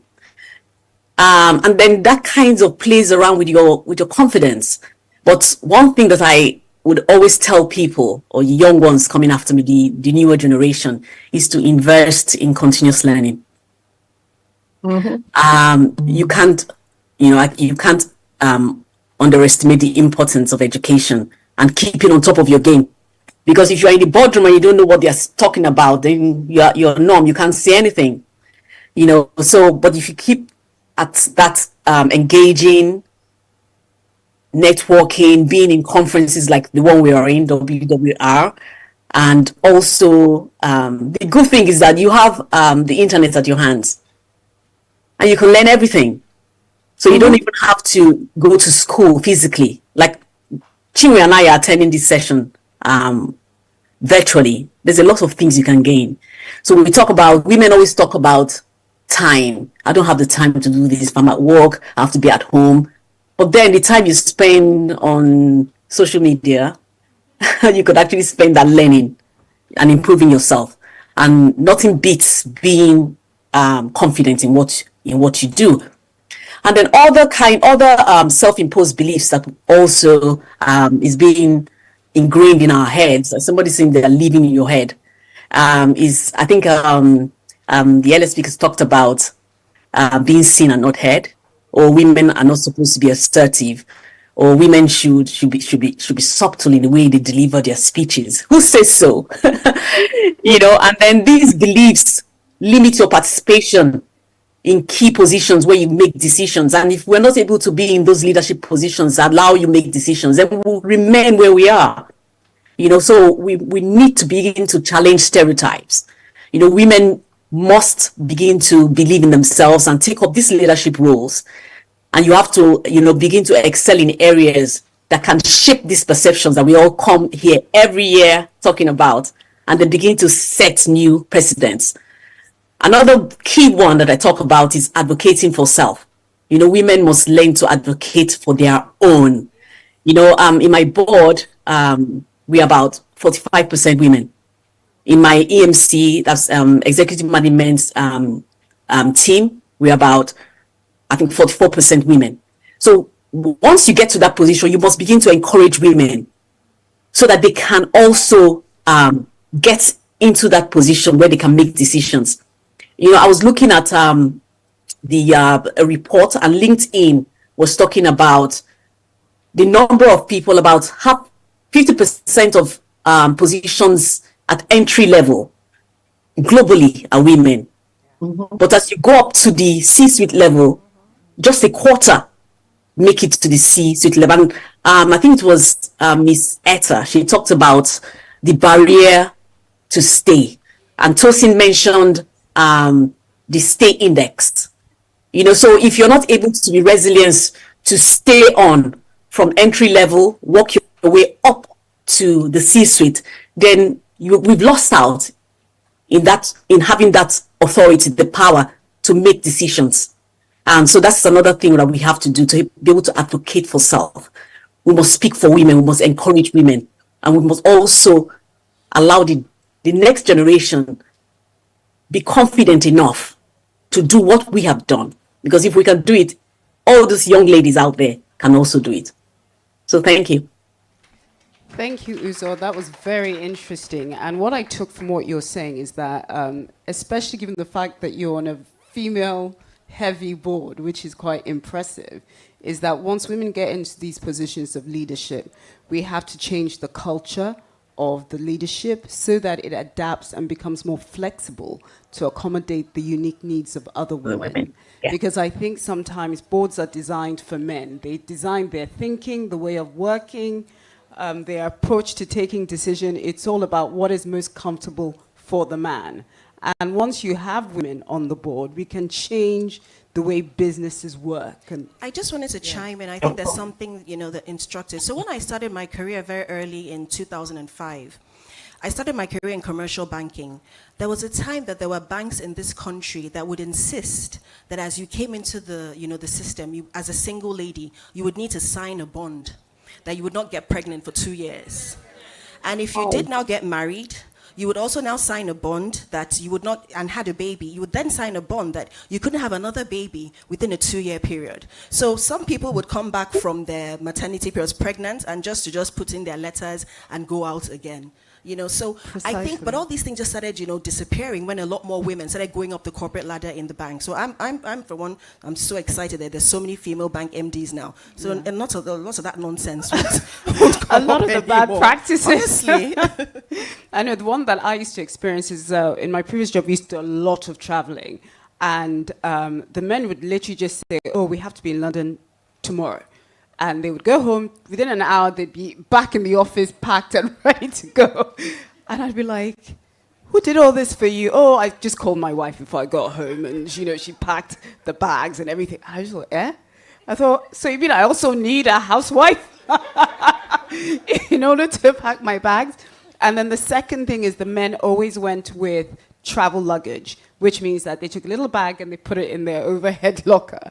And I would always go with my suitcase because I would have my clothes, etc. And then we'd land in wherever country we're going to.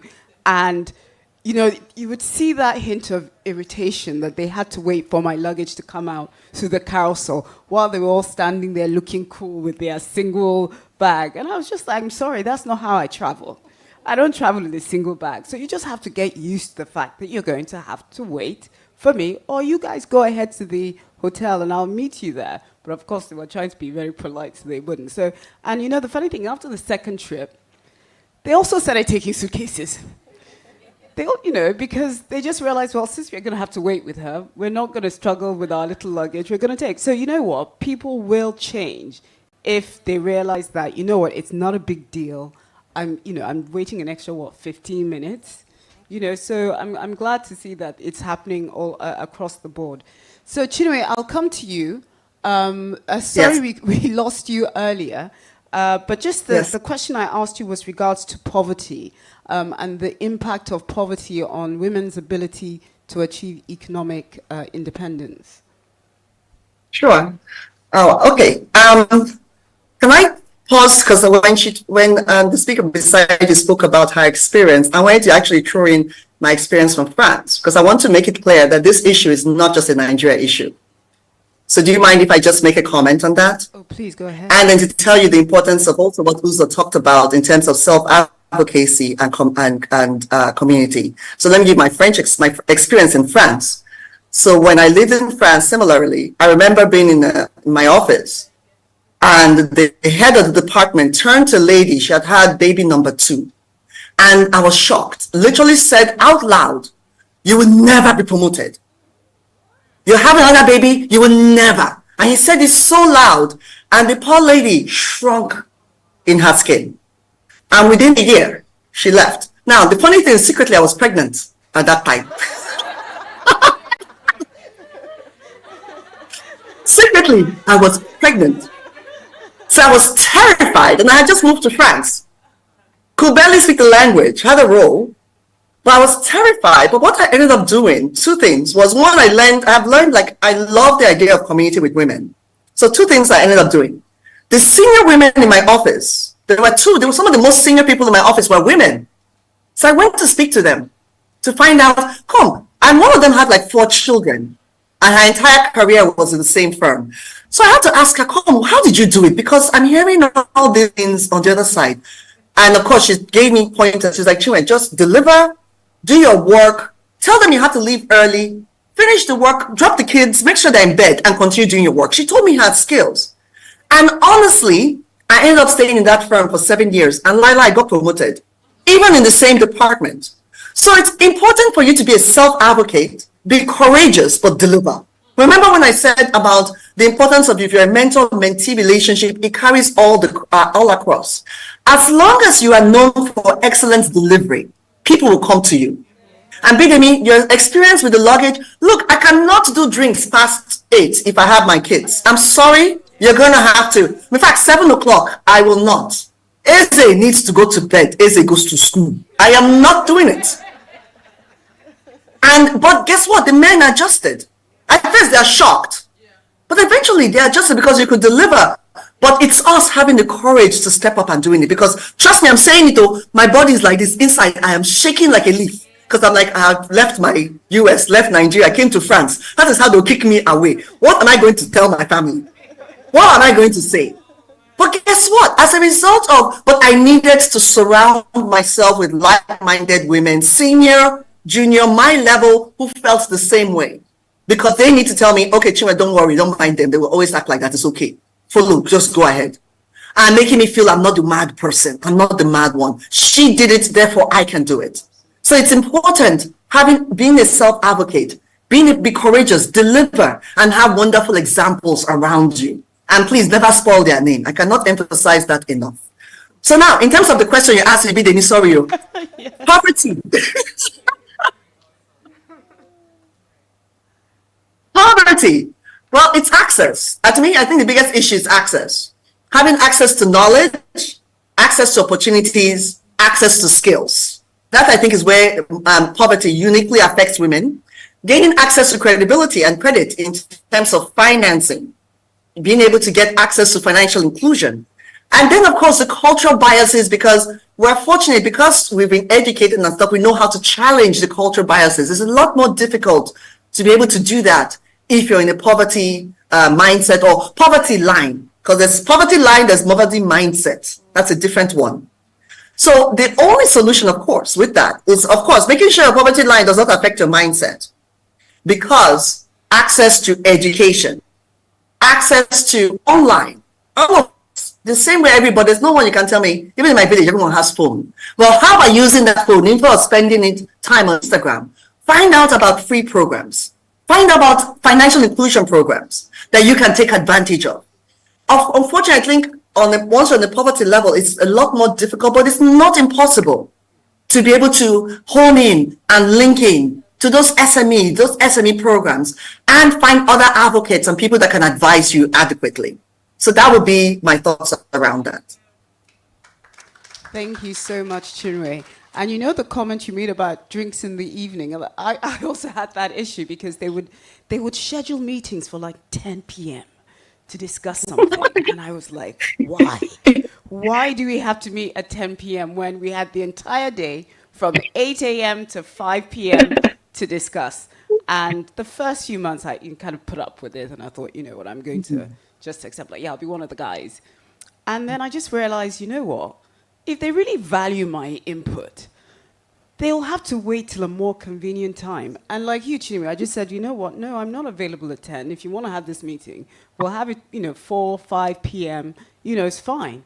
And because your input is important to the discussion, you'll find out how quickly they'll change the time those meetings happen, and it will happen that way. So just, speak up sometimes when these things happen. Thank you so much, Chinwe.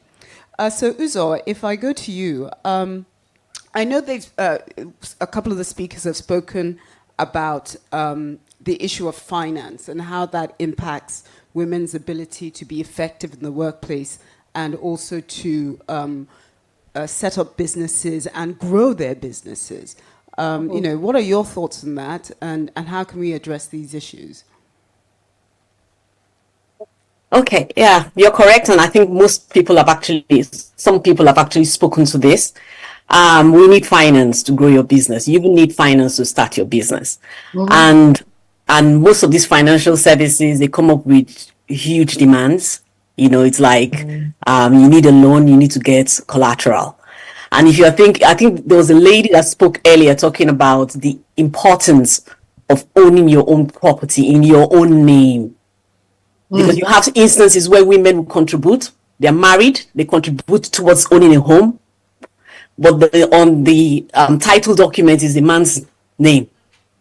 So if you now want to go and get a loan from the bank, are you going to take your husband's title document to secure loan? No. So you must ensure that you also own land. There's nothing, I know, yes, in those days they will tell you, I keep saying in those days, but I'm sure it still exists, where they say, oh, a woman, why would you buy a property? Or when you're inheriting, your dad passes and he gives all his property to the male children and don't remember. They say, oh, no, you are married, you are now from another village, another town, or you are now a Mrs. somebody else, so you can't now own property. And all this hinders access to funding.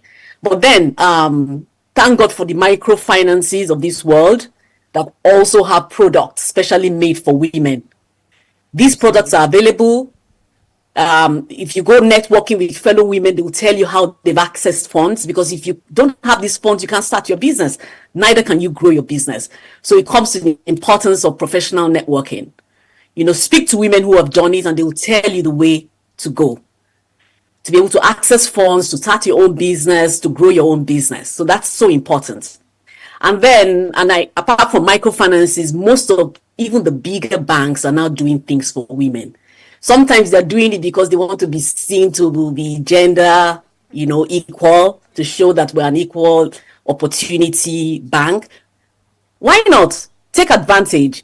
Speak about it, because the thing is that they give you one loan, you go on your Instagram page, tell them how your business has grown because this bank helped you, and they will help other people, because they won't want somebody else to come with a negative narrative saying that, how come this bank gave you and didn't give me?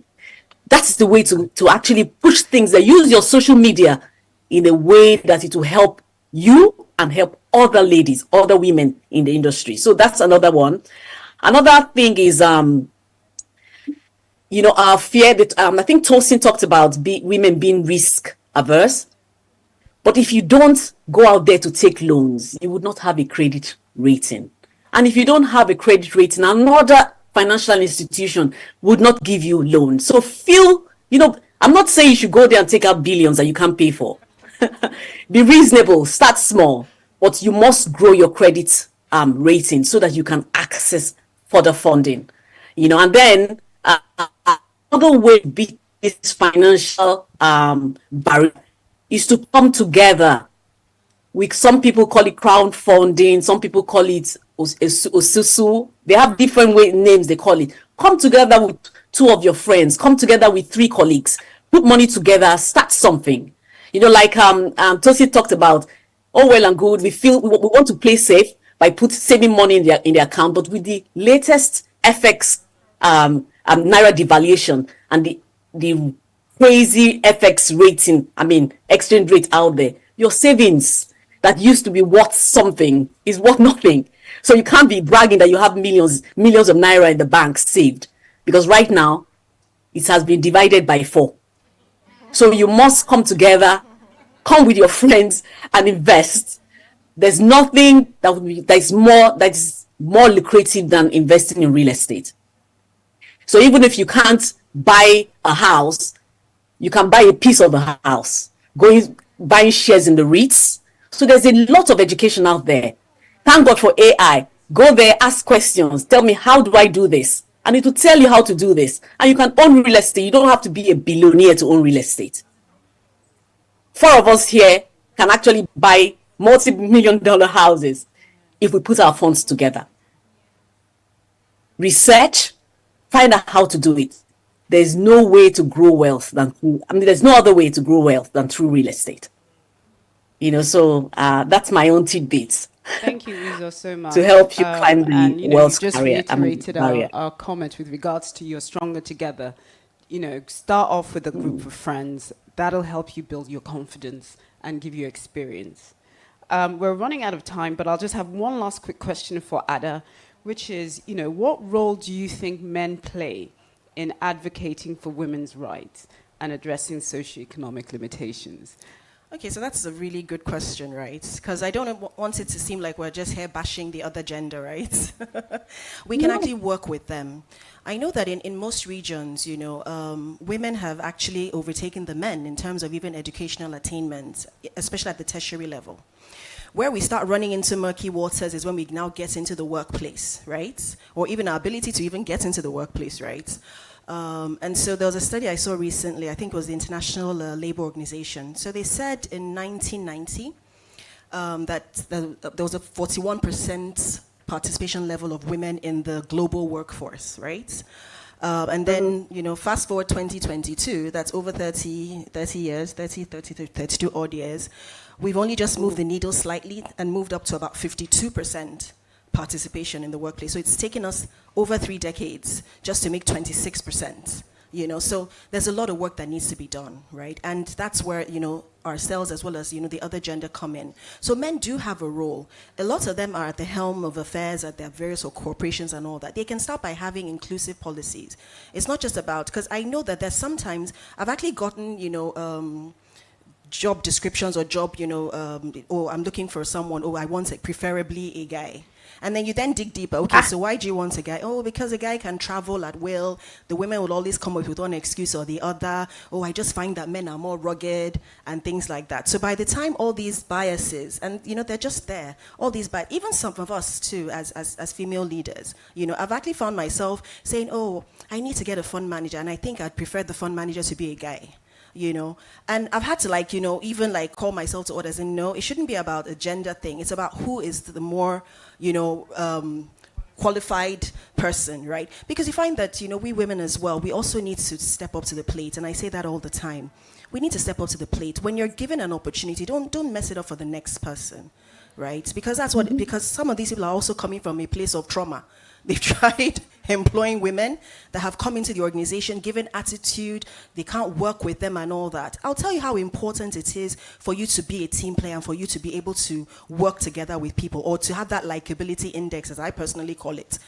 George Bush Jr. in 2000, the only reason why he won that election, right, was because, and then he went on to lead for about 8 years. The only reason why, just imagine a whole country, one family, two, father and son. So by the time George Bush Jr. came to the plate and, put himself up for presidency, the only reason why he won that election was people said, there were surveys that were done countless times, and people said, oh, he just looks like the kind of man I'd like to grab a beer with. So you can see how important it is when you're liked. That likability index is really important. So how many of us in our organizations are liked? And I'm not saying that we should place the gallery or, go out, above and beyond and, turn ourselves upside down simply to be liked. It's just about knowing that, just do the work. Can your colleagues rely on you? Right? Your output or your lack of output can affect the next person in your team. right? And so you wonder why you're not moving forward in this organization. You wonder why you're not making progress, right? So when you're given those opportunities, please don't mess it up for the next person. Edith Piaf, a French actress, once said that you're everyone when you climb when you go through, when you're going to a building, when you're in a building and you're climbing upstairs, right? You hit the elevator button, right? It has to come down to pick you, right? When you go up the same way, make sure you send the elevator down to go and pick up other women as well. And that's what you and I need to do. When we get in anywhere, we mustn't mess it up for the next person. You shouldn't be the reason why nobody wants to employ a woman anymore in their team or in their organization. So definitely the men have a role to play, but we also need to present ourselves, you know, in a favorable light so that we will not have, you know, negative backlash because we're in that organization as women. So it's very important. So the men, like I said earlier, he's for she's are very important, you know, but we need to make those men know that they can rely on us, you know, that we're not going to come in and be the weakest link, you know, in their teams and all of that. So definitely favorable labor practices and all of that will certainly help our matter. Definitely. Thank you all so much for very interesting insight into this subtopic, and thank you all very much for listening. Amazing. Can we please give a wonderful round of applause to the panelists? That was really beautiful. So we're just going to take pictures and then we'll present the gifts and then we'll have their almost final session. Are we tired? Good. I love the ginger in this room. Beautiful. Okay, so let's just take pictures. Can all the advisory board members join the pictures? Please, can someone get Mrs. A? Tosina Jose.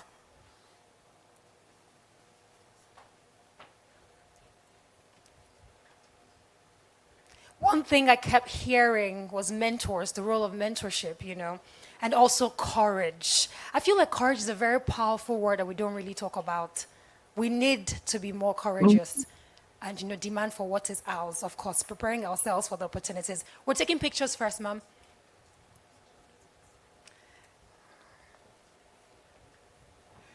Another round of applause for them.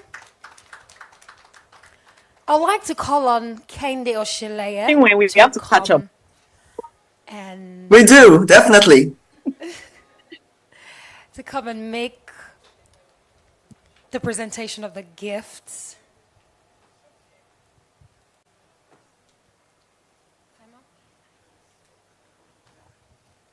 Hi, this is presented to you, and thank you for coming and making this session wonderful for all.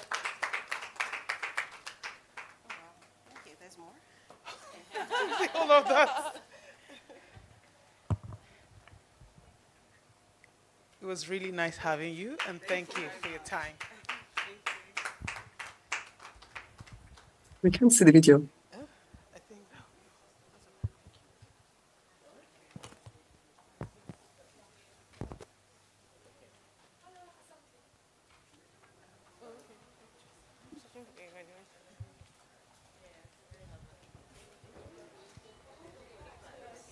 Another round of applause for them as they return to their seats. Thank you so much, Chinwe. Thank you so much, Uzo. We appreciate you both for connecting with us virtually. It was wonderful listening to you, sharing your insights.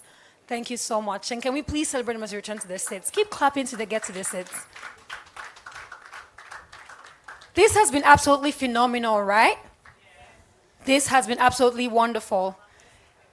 Okay, so we're going to have one session, but before then, I want us to put our hands together again for our sponsors. Like I keep saying, they're the reason why we all are seated here. Let us put our hands together for Abe Mortgage Bank, Cutstruck Technologies, Modern Shelter, Wema Board, PwC, Deal HQ Partners, Nairametrics, Are we still clapping?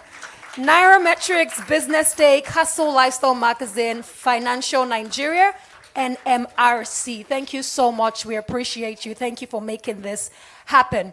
Okay, so we have come to the almost final session of the conference. We're going to be hearing from WWR Mortgage Partners, and they're going to be speaking to us very briefly on accessing concessionary mortgage. So I'm going to call, first of all, from Abe Mortgage Bank, Idong Gesset Abia. Can we please put our hands together as she comes for her very brief presentation? Right after her, we're going to have a representative from Homebase, so please get ready. Then we'll have from Stanbic IBTC.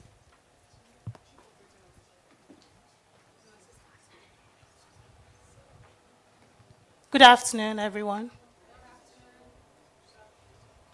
Okay, so I came in while Mrs. Ajosa was presenting, and one thing I picked and from further sessions was knowledge. So if you have access to knowledge, it can help you make wise investment decisions.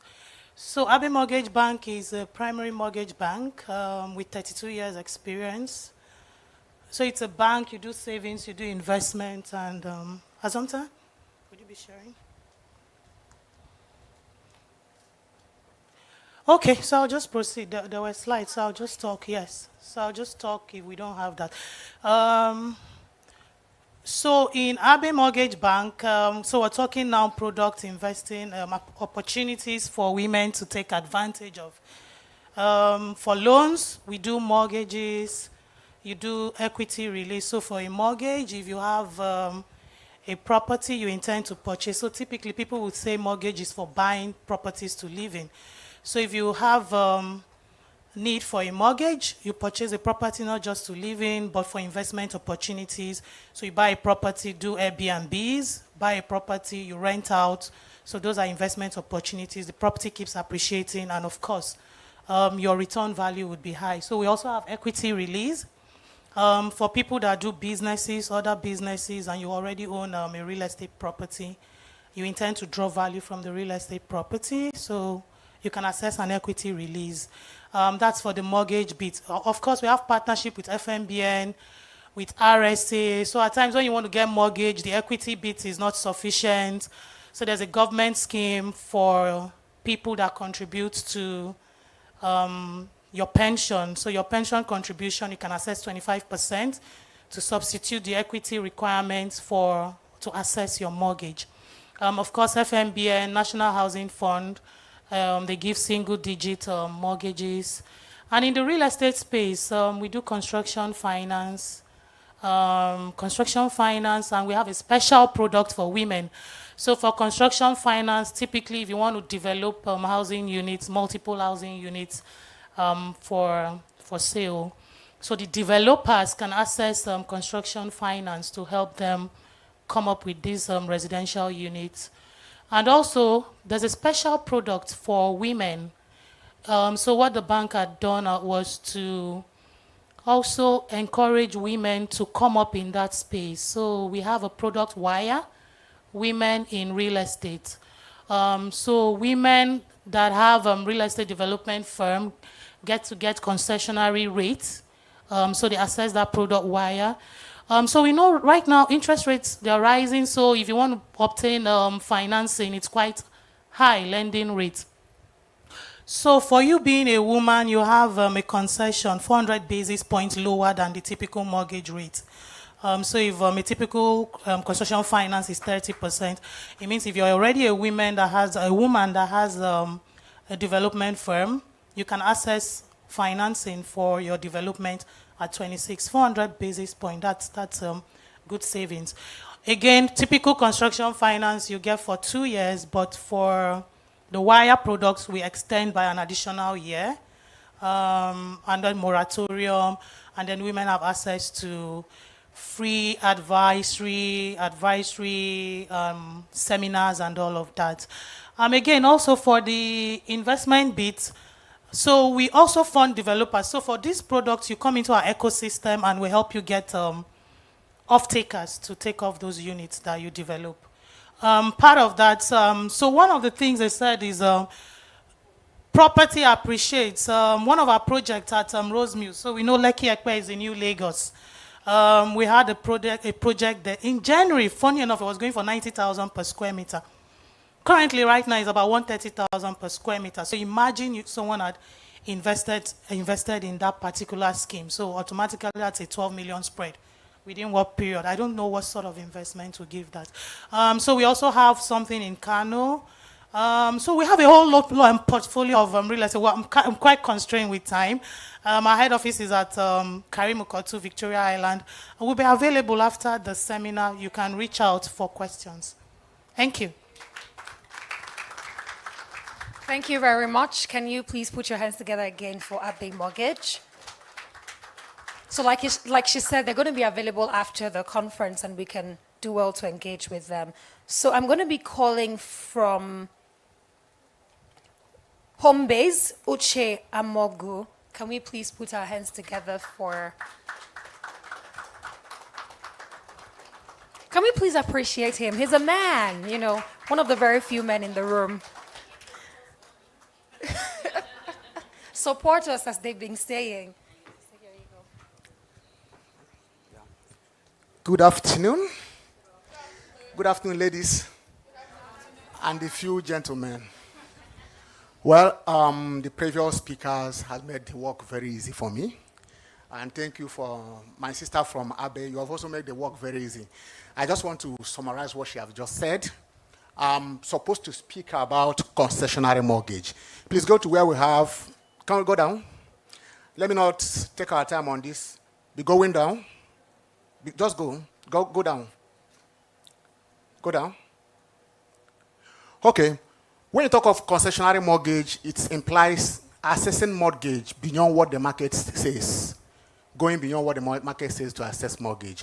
And we have two products where you can assess concessionary mortgage. We call it the NHF, which she mentioned. We also have the Family Home Fund. It is clear, we understand now that the inflation rate at 33.6%, MPR is at 26.75. That means if you want to take a conventional mortgage, we are looking at 30%. And it is difficult to get mortgage at that rate. It means even if you earn 1 million, 2 million, you cannot take up to 10 million naira. But with this product, you can get a concessionary mortgage. And we're always available to speak to you. Another thing I just want to talk about before I hand over the mic is, please go down. 6% and 18%. Please, can you go down? Where we have pricing, go down where we have pricing. So sometimes we erroneously feel, if you ask somebody where do you want to have a home, you say Lekki Phase 1, Ekate, Ekota, Ikeja, Surulere. It doesn't really work like that. How it works now, you can make your own cluster and call it the name you want it to be. I don't know how many people that knows the former name of Magode Estate. Who can tell me the former name of Magode Estate? No? It's not K2. Who knows? That place it used to be called Shangisha. We used to go there to play football. So what happened? Some big men clustered it when land was very cheap and build it, and they make it Magode Estate. Everybody's going there now. What am I trying to say? If you can access loan at 6%, go to your own cluster. If you make it what you want it to be, people will come there tomorrow, and you call it your own name. So another thing I want to talk about, before I just hand over the mic, is the issue of these women buyers. I was also a victim. When I got married, my wife was working, I was not working. So normally, you know, guys, when you love a woman, what you do. I will see her off to Ogudu bus stop when she's going. When she come back, I will cook, go to market, boil water, make sure she's okay. So on Saturdays, I live in a compound where the landlord will say, no, we can't bring outsider to come and sweep. Everybody must sweep. I will look, okay, I will sweep. On Saturdays, I will sweep. I will cook for her. She will go to Nigerian Institute of Personal Management. One day, the landlord just called me and said, pack her from my house. Ask him, what did I do? He said, I say, pack out from my wife. My house is you. Your wife is marrying you, and you are now the wife. Why are you doing all those things? When my wife came back that day, I gave her food, but I wasn't happy with her. She was asking, what happened? What, at the time, I now told her this is what happened. He said, is that one that he's thinking? When you get a job, I'll be doing it for you. So what am I trying to say is that even back homes where we live, there is this bias against women. So until you sit up, understand yourself, overcome those things, and have confidence in yourself. Believe in yourself. There's nothing you cannot do as a woman. Thank you. Awesome. Thank you so much. Thank you. That was powerful. Okay, so finally, we're just going to go into the last session, Stanbic IBTC. Can we please make welcome Helen Emeka Undukwe? Please put your hands together for her till she gets here.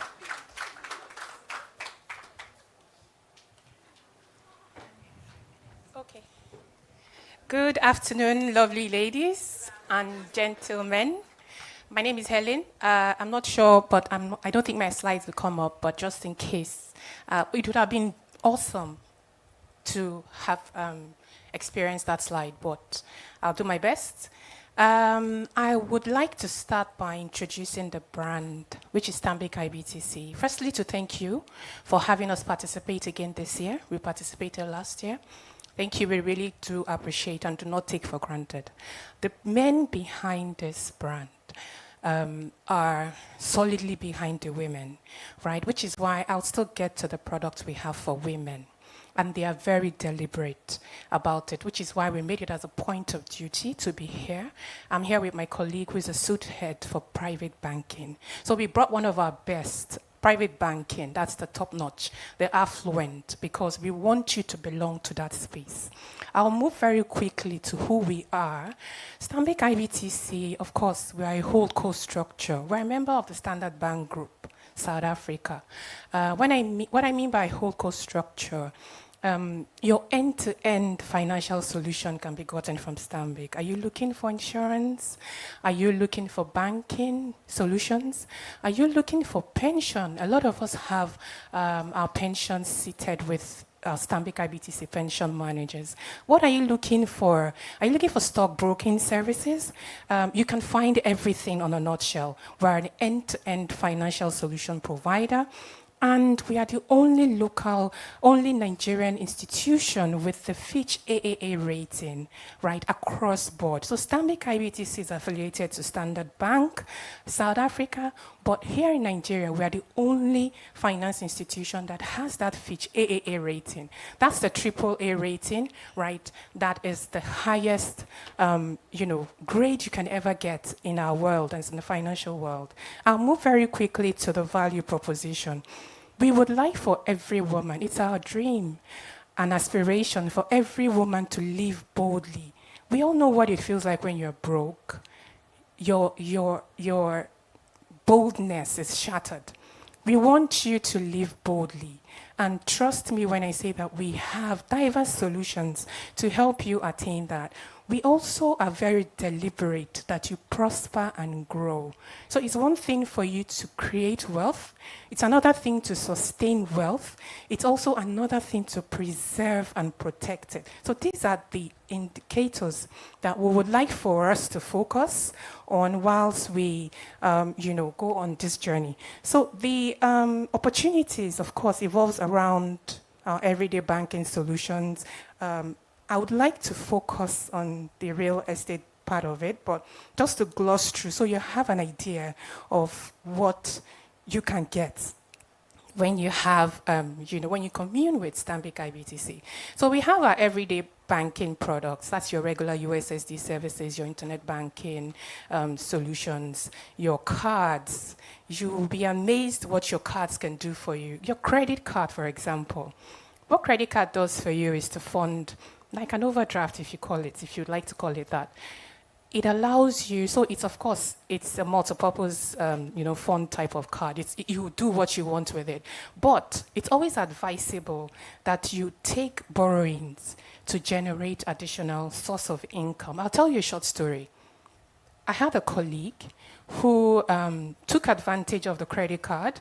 What did he do? So credit card gives you 100% of what your income is, puts it in that card. So he utilized, when you offer, when you have supplies or supply contracts, you give to institutions, they'll tell you 30 days, 45 days, that's when they'll pay you.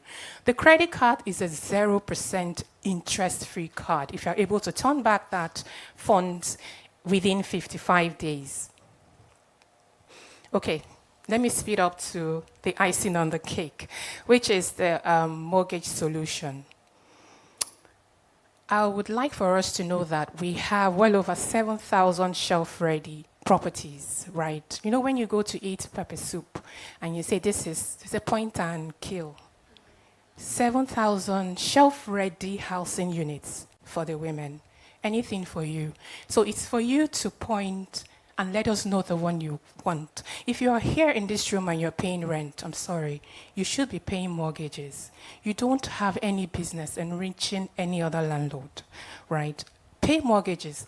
Talk to us. Our mortgages are personalized. We look at you, we profile you with solution uniquely for you, right? You want to buy that house that you're paying rent in. We can have a conversation with that landlord. But believe me, if you were here last year and you are here again this year and you don't have a home, please talk to us. Pricing is not an issue. NPR +1, yes. So I heard my colleague talk about, you heard as well.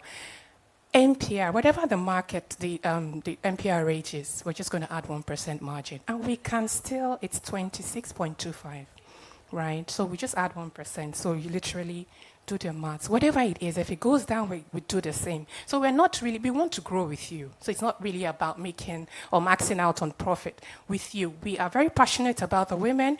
Our Blue Blossom account, amazing. I don't even know where to start because my time is running out. The diaspora mortgage is also available. If you want to also enjoy the offshore services, we have a dedicated team, right? You want to leverage on our private banking services towards enjoying what we call the buy-to-let option in UK, for example. So you can be right here, we'll buy a house for you in UK, you enjoy the dividends. So you get the rent services the mortgage. If there are any differences, you earn it as income. So you can be doing what you do. Amazing. So I'd like to round off here and perhaps have a conversation with you after. Can we please put our hands together for Stanbic IBTC? So they'll be outside and then we can engage with them right after the conference. So we have come to the very end of the conference and it is a delight to welcome Omobolanle Adekoya, partner, PwC West Market Capital, Markets Accounting Advisory Leader, as she comes to empower change in us and call us to action on the things that we've spoken on. Can we please celebrate her as she comes? Please don't be in a haste to go. There is lunch and then you get an opportunity to network as well. Fabulous. Thank you, thank you, thank you, thank you, thank you. Thank you for those of you who stayed throughout, and I've seen people going in and out, and I'm sure that there's a lot that has been said today, and great. So, call to action. So one of the things that, sort of one of my pet peeves is that when we come together, people have been planning this for months, they've come, but then we don't do anything with it. So I'm hoping that people have written down what the next steps are going to be. Those of you online, I hope you are still, with us as well. There's so many nuggets that we've learned today, life lessons, not just about real estate. So what are the things? Women, can you please play your part in the economy? We talked about informal and formal sector. I'm sure there's some of you in here that have your personal businesses, apart from the work that you do, whether you're selling hair, it's not necessarily a bad thing, whether you're making clothes, whether you're helping to be a concierge, whatever it is, please make sure that you play your part in the economy. Can you please have frank conversations with yourselves and yourselves? What I mean is that a lot of times when we get together, do you actually even know what your friends do for a living? Have you harnessed the network that you have? There'll be things that each other have that you can help to grow business and grow wealth. Have you done that yet? A lot of times we will talk about the issues that may be having emotional, but truthfully, yes, we're emotional beings, but we're also quite smart. One of the things that you have is that women, we grow things, and I keep repeating this. We foster, we're nurturers. That's who we are. So can you nurture your relations to actually benefit you? Of course, don't use people anyhow, but make sure that it's mutually beneficial, so you're not a pest, if you know what I mean, in that sense. Delayed gratification. We heard about delayed gratification. Can we make better use of our money? Can we wait to how many bags, shoes, things? I try as much as possible to avoid stereotypes, but unfortunately, we also don't help the situation because of the things that we constantly do in that sense. So a lot of times, delayed gratification. Do you really have to go on that trip to Morocco with your friends? Do you really need to buy that extra outfit?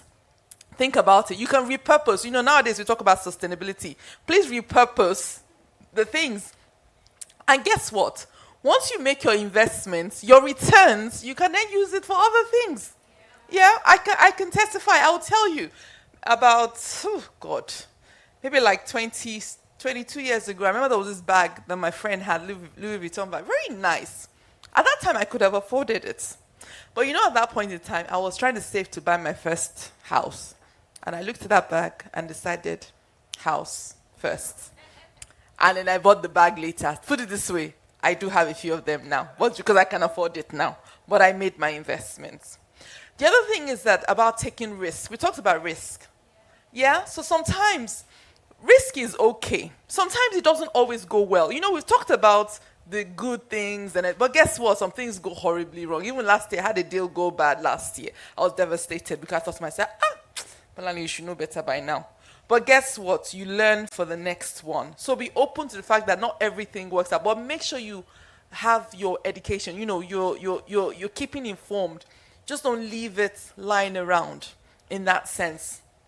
There are other things that I love some things about what they talk about building your credit rating, about likability factor at work. Are you paying attention to what you're doing at work? What investments are you making in relationship? Are you doing your work well? Can they call upon you to opportunities? Are you letting people know that you're interested in certain areas in that sense? Of course, pay attention and use wisdom as well, because to be honest, it's not every single exploit that we're doing that you should announce, yeah?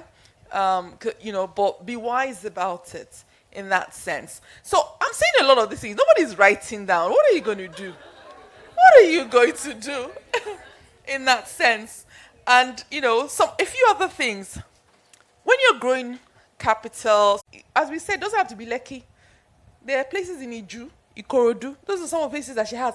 And they are yielding good returns.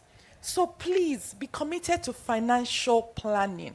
Plan your savings. So the money that you're having, I know things are very expensive at the moment, and a lot of us are living from paycheck to paycheck. However, there are ways of you saving money so that you're able to grow your money in that sense.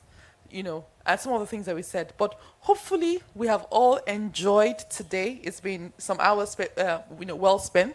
And we're looking forward to what's going to happen next year. But please, please, please, don't let those nuggets just die. Let it grow for the next things. Thank you very much. Thank you so very much, ma'am. Another round of applause for her, please. Okay, so finally we have come to the end of WWR Conference 2024. I want us to please put our hands together for ourselves. Thank you so much for showing up and staying up until this time. I also want us to please appreciate the online attendees. We see you, we appreciate you. Thank you for staying. I want us to appreciate all our speakers, the panelists, the keynote speaker. Let's just put our hands together. And finally, I want us to appreciate yourself again. I want us to go home with one mantra. Money is not a dirty word. Can you say money is not a dirty word? So we're not going to be embarrassed about chasing money. We're not going to be embarrassed about wealth creation. Amazing. So thank you very much again. Please do not forget to engage with us online at WWR Conferences on YouTube, LinkedIn, Instagram, and Facebook. And would also love to connect with you. Thank you so very much again. My name is still Anne Uraman. It's been a wonderful time being here with you all. Please do not forget there's lunch, and you also get the opportunity to network with the people that you're interested in networking with. Thank you very much. Enjoy the rest of your day. Thank you.